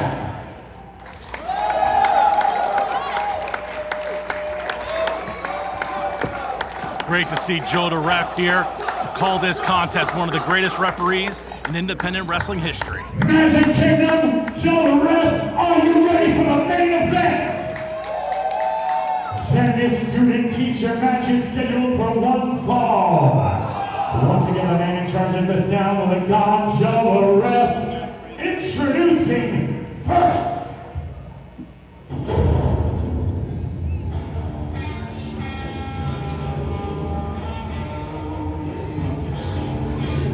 Ladies and gentlemen, once again, thank you for joining us for the second half of our 11-year anniversary. Wherever you are, if you want to be a part of the action, look for us on the socials. Go to ProWrestlingMagic.com for tickets. Be a part of the action because you'll get to see something incredible like this. And John, the time for talk is done. There's no more who did it first or who did it better. It is time to settle the score between the student and the teacher. This is 20 years in the making. Teacher versus student. Franchise versus outlaw. Injection versus knockout. Lethal versus Murdoch. And for Dan Murdoch, this matchup means everything. 18 months ago, he was not wrestling. He was out of the business for good. Pro Wrestling Magic rejuvenated his career, and tonight he is in the main event.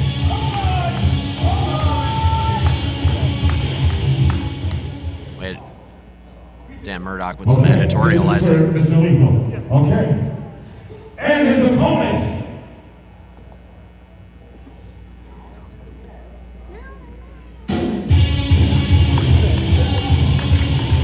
Oh man, this has got big fight feel to it. I got goosebumps, John. This is bringing me back. Push it. Here comes Jay Lethal.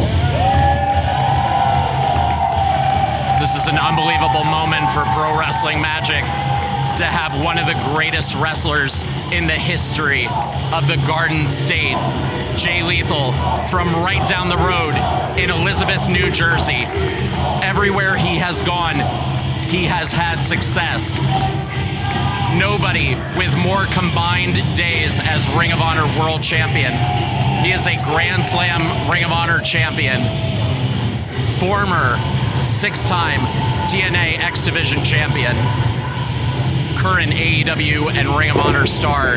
It is an honor to have Jay Lethal in this building, here to finally settle the score with his student Dan Murdoch. welcome to the main event of Pro Wrestling Magic's 11 years of magic. This student versus teacher match is scheduled for one fall. Introducing first in the corner to my right, he is representing the Sons of Old School. Weighing in at 240 pounds, this is the American Outlaw, Dan Murdoch.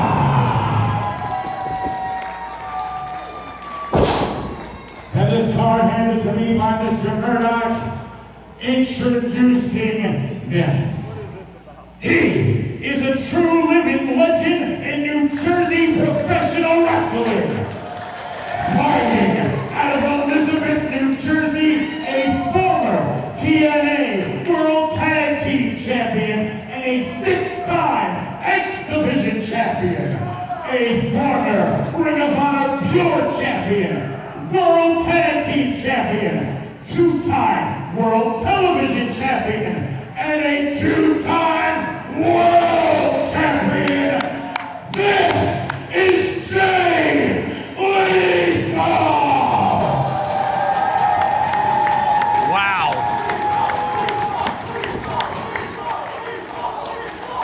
You know, Philly John. Philly John. Oh, wait a minute. Oh, no. Oh no, come on. Gong sounds. But Oh, jeez. Why do you get this whole thing right now? What's up? Why are you looking at me? What do you want? You think What do you want? bad and tough. What do you Really? want? What I want? Yeah, that too. I do want to go home. I'm a little tired. But why are you here? Why is it that you could get in my business and I just can't get into your business? Because it doesn't really matter who you're facing. Right, man? wait a second!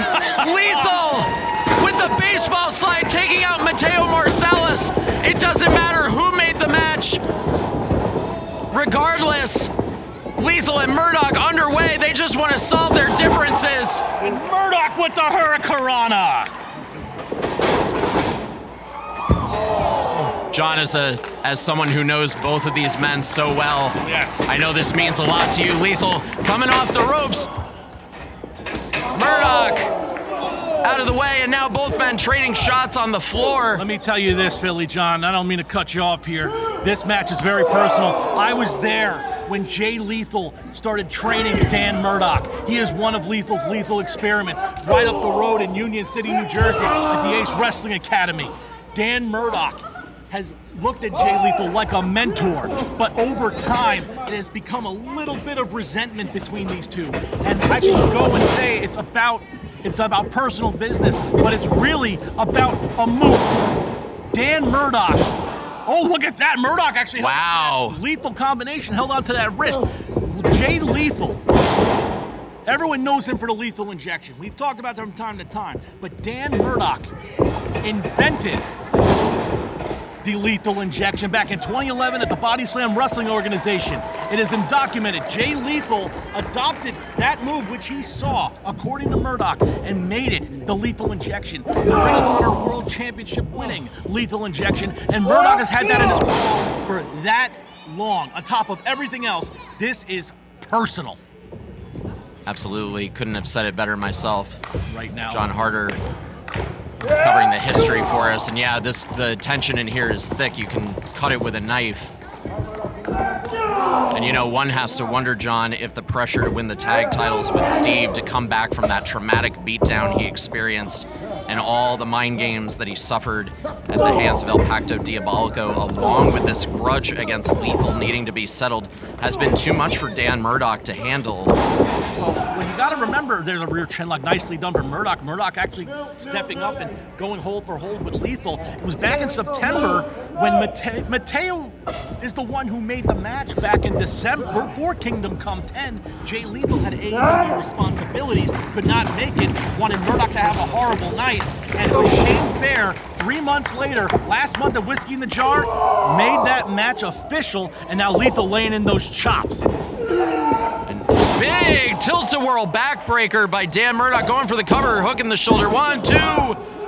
2, says referee Joe. You know, I know Lethal is coming in with a chronic back injury, and Murdoch, who has studied, I've been with Dan Murdoch, he has studied Jay Lethal tapes, he has studied all the footage he can. He's trained with Jay Lethal over the years.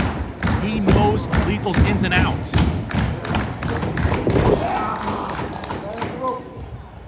Right now, though, Murdoch looking for an Irish whip. Lethal holding on to the rope. Lethal not budging. Chop to the pecs. Again, Lethal going chop for chop with Murdoch. And of course, I said this before, John, it doesn't matter, who invented what or who made what move famous. I gotta ask you, do you think whoever hits that devastating springboard cutter will walk away the victor at the end of this match? I'm gonna go and say the first one to hit it, it is unbeatable, so I'm gonna say yes. And right now, Lethal, only 2 after that DDT to Murdoch. Lethal is fluid in between the ropes more than anybody I've ever seen. And right now, he is taking control of Dan Murdoch. This is where Lethal thrives. Right now, big hip toss, and there it is. That Lethal combination, hip toss into a drop kick, as only Jay Lethal could do it. Covered by Lethal, 1, 2. You know, as much as I've talked about how much this means to Dan Murdoch, what do you think this means to Jay Lethal? I mean, Murdoch literally is the last of his lethal experiments from the Union City Wrestling School that is still standing in many senses of the term.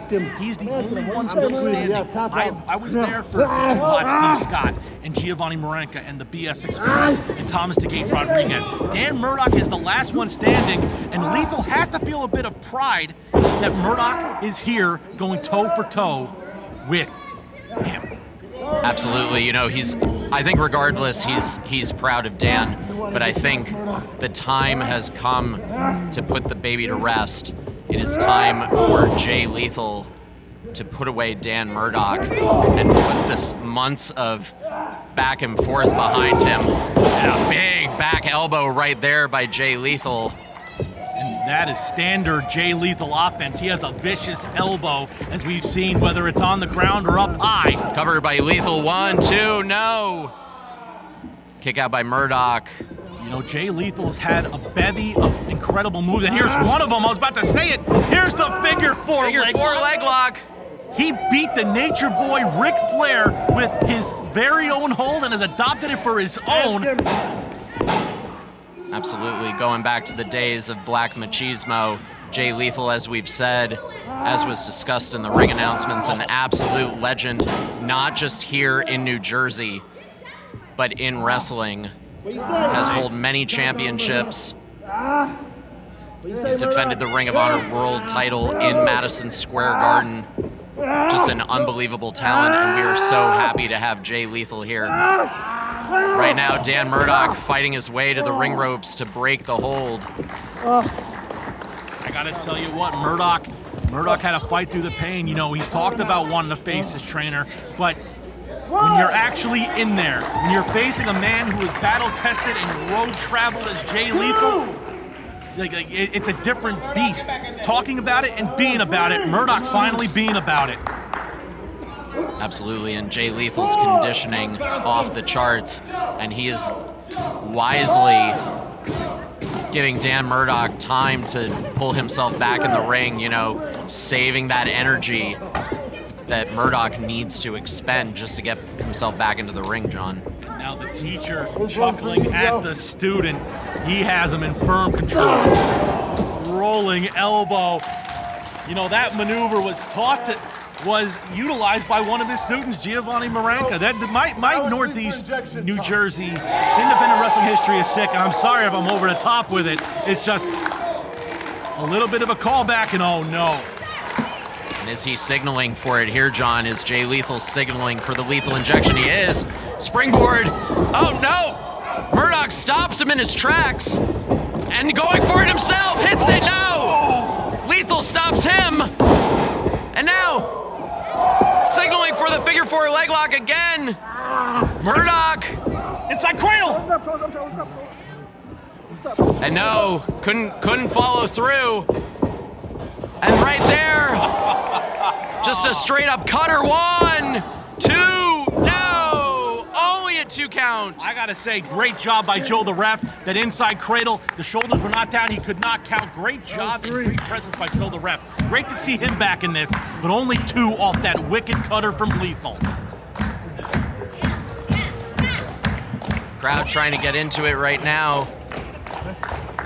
Who will it be? Who will come out on top? That remains to be seen. I mean, both men obviously having trained with each other. There is a lot of mirroring going on right now. And now Murdoch, press slam into a power slam. Just unbelievable strength by Dan Murdoch. Going for the cover. 1, 2, out. Only a 2 count. Murdoch's knees looked like they gave out on him right before he caught himself and delivered the slam. The figure four obviously paying dividends for Lethal, taking out Murdoch's base, even for a slight moment. Both men down on the canvas. It's been hard hitting so far. Who will be able to get up first? Crowd getting both men into it. Lethal taking off the wrist tape. Oh, things are about to go down now. Lethal lining them up. Oh, just unbelievable double clothesline. Neither man going down. There it is. Both men once again down on the canvas. You know, Dan Murdoch's been known to utilize a lariat. Well, Lethal tasted it, and they both tasted lariats, and both men are down, and Joe the ref doing a mandatory 10, Philly John. And at the same time, you know he understands the gravitas of the situation, giving a slow count a lot of leeway. No one wants to see this end with both men counted out, but there they are back on their feet. And it's Murdoch who comes up with forearms, and now just hammering away on Lethal. Murdoch having to dig down in the reserves here. He is trying to battle here against a wily veteran in Lethal. Right hand right to the mush. And that one felt personal, John. Oh, it's very personal right now. Both men want to pick up this very important victory. Lethal throwing some serious strikes. And just shoves Murdoch, just brushes him away. And Lethal... Murdoch back up. He is not going down without a fight. This man could take a shot. A lot of fire in Dan Murdoch, and he's going up top, trying to pull off perhaps a superplex here. Once again, oh, he's going all the way up top. This is high rent. This is dangerous. This is so dangerous. Oh, goodness. And both men now all the way up. Brutal superplex almost all the way across the ring. And it took out both men, John. Murdoch digging down to his Beaumont roots, pulling out a superplex. What a maneuver to Jay Lethal. Lethal taken to the limit.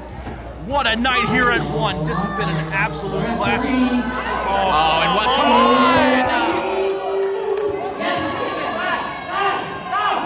I've had enough. It's enough to make you sick. And here again,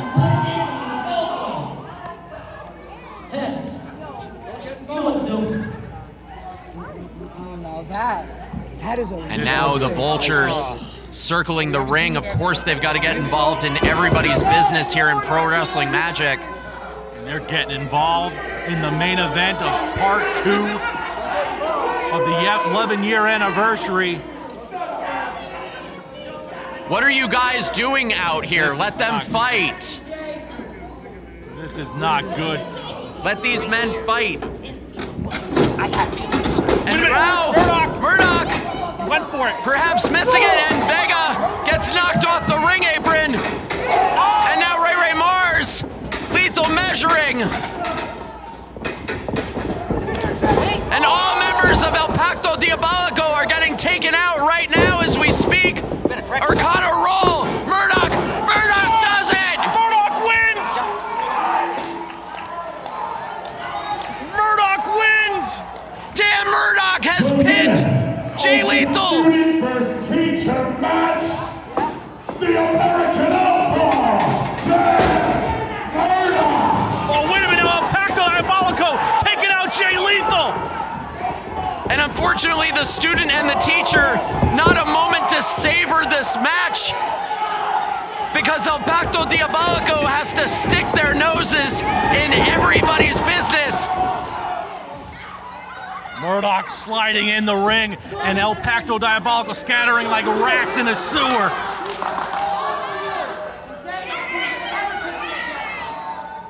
What a wild last few minutes.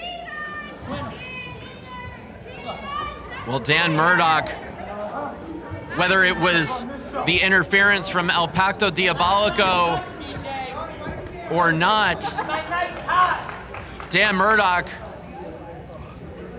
getting buried in the overriding story. Dan Murdoch has pinned Jay Lethal in this first encounter between the student and the teacher. I can't believe Murdoch actually saved Jay. Really listen, Magic Kingdom. Jay just received some lethal consequences for his actions.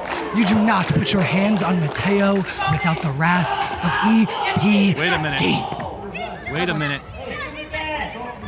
Uh-oh. Well, right now, Justin Vane took over on the mic. Since I started here. Who we are. Well, I noticed that at the end. Hey, look at me. None of them put their hands on you at the end. I was getting my butt stumped out. This is true. Why is that, Murdoch? I got a question. Sure, you're the winner of the match, but are you happy with that win? Oh, you can't be happy. Not the Murdoch that I look at me. The Murdoch that I trained, you would not be happy with that win. It's because of that. Get the hell out of here. Jay Lethal ordering El Pacto Diabolico to leave the ringside area. He's asking the very important question. And Jay Lethal looking for the stick right now. I'll tell you what, Murdoch. I tell you what. I taught you to always man up and be strong when you win and be even stronger when you lose, right? So I tell you what, I'm gonna take my own advice. You beat me today, and I'll give you that. I will. I will say that I'm a little bit questionable on how it went down, but that's for another time. Because I want, at the right time, at the proper time, I definitely want my rematch. Because that wasn't right.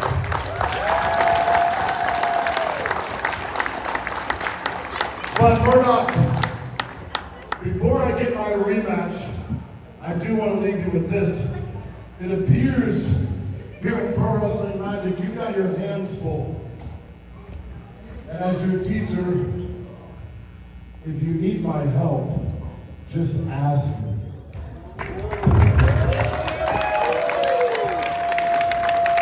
Hey, hold on. So you want to get the bigger man, right, Jay? Come back in this ring. Oh, you don't call me back out. I'm calling you back in this ring right now. Yeah, you gotta be careful what you ask for. You know what? Hold on, calm down. Listen, almost 20 years ago, I walked into Union City, a stupid kid who wanted to live a dream to be a professional wrestler. And you know what? If it wasn't for you, for John Harder over there, Eddie Scanlon, and Joseph Moranka, and all the rest of the guys back there from PWM Pro Wrestling Magic, if it wasn't for my father, God rest his soul, I would not be standing here in the middle of this ring. So right now, shake my hand. I have all the respect in the world for you, Jay. Nothing. It's never personal.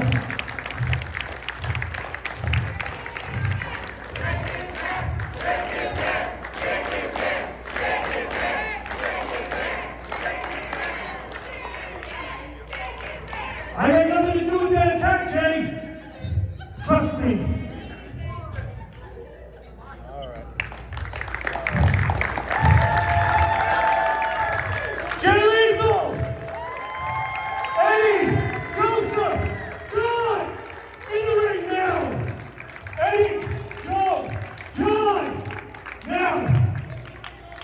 I see you hiding over there. Let's go.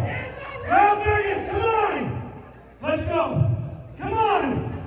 Get your students in here. Come on.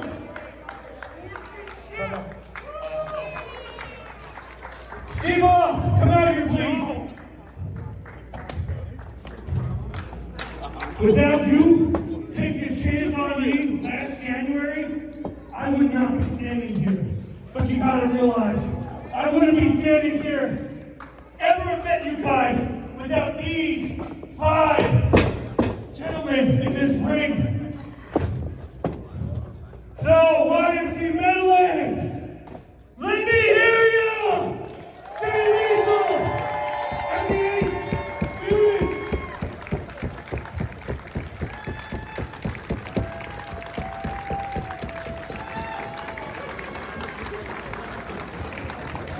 Thank you, Steve. And thank you everyone back there at Pro Wrestling Magic.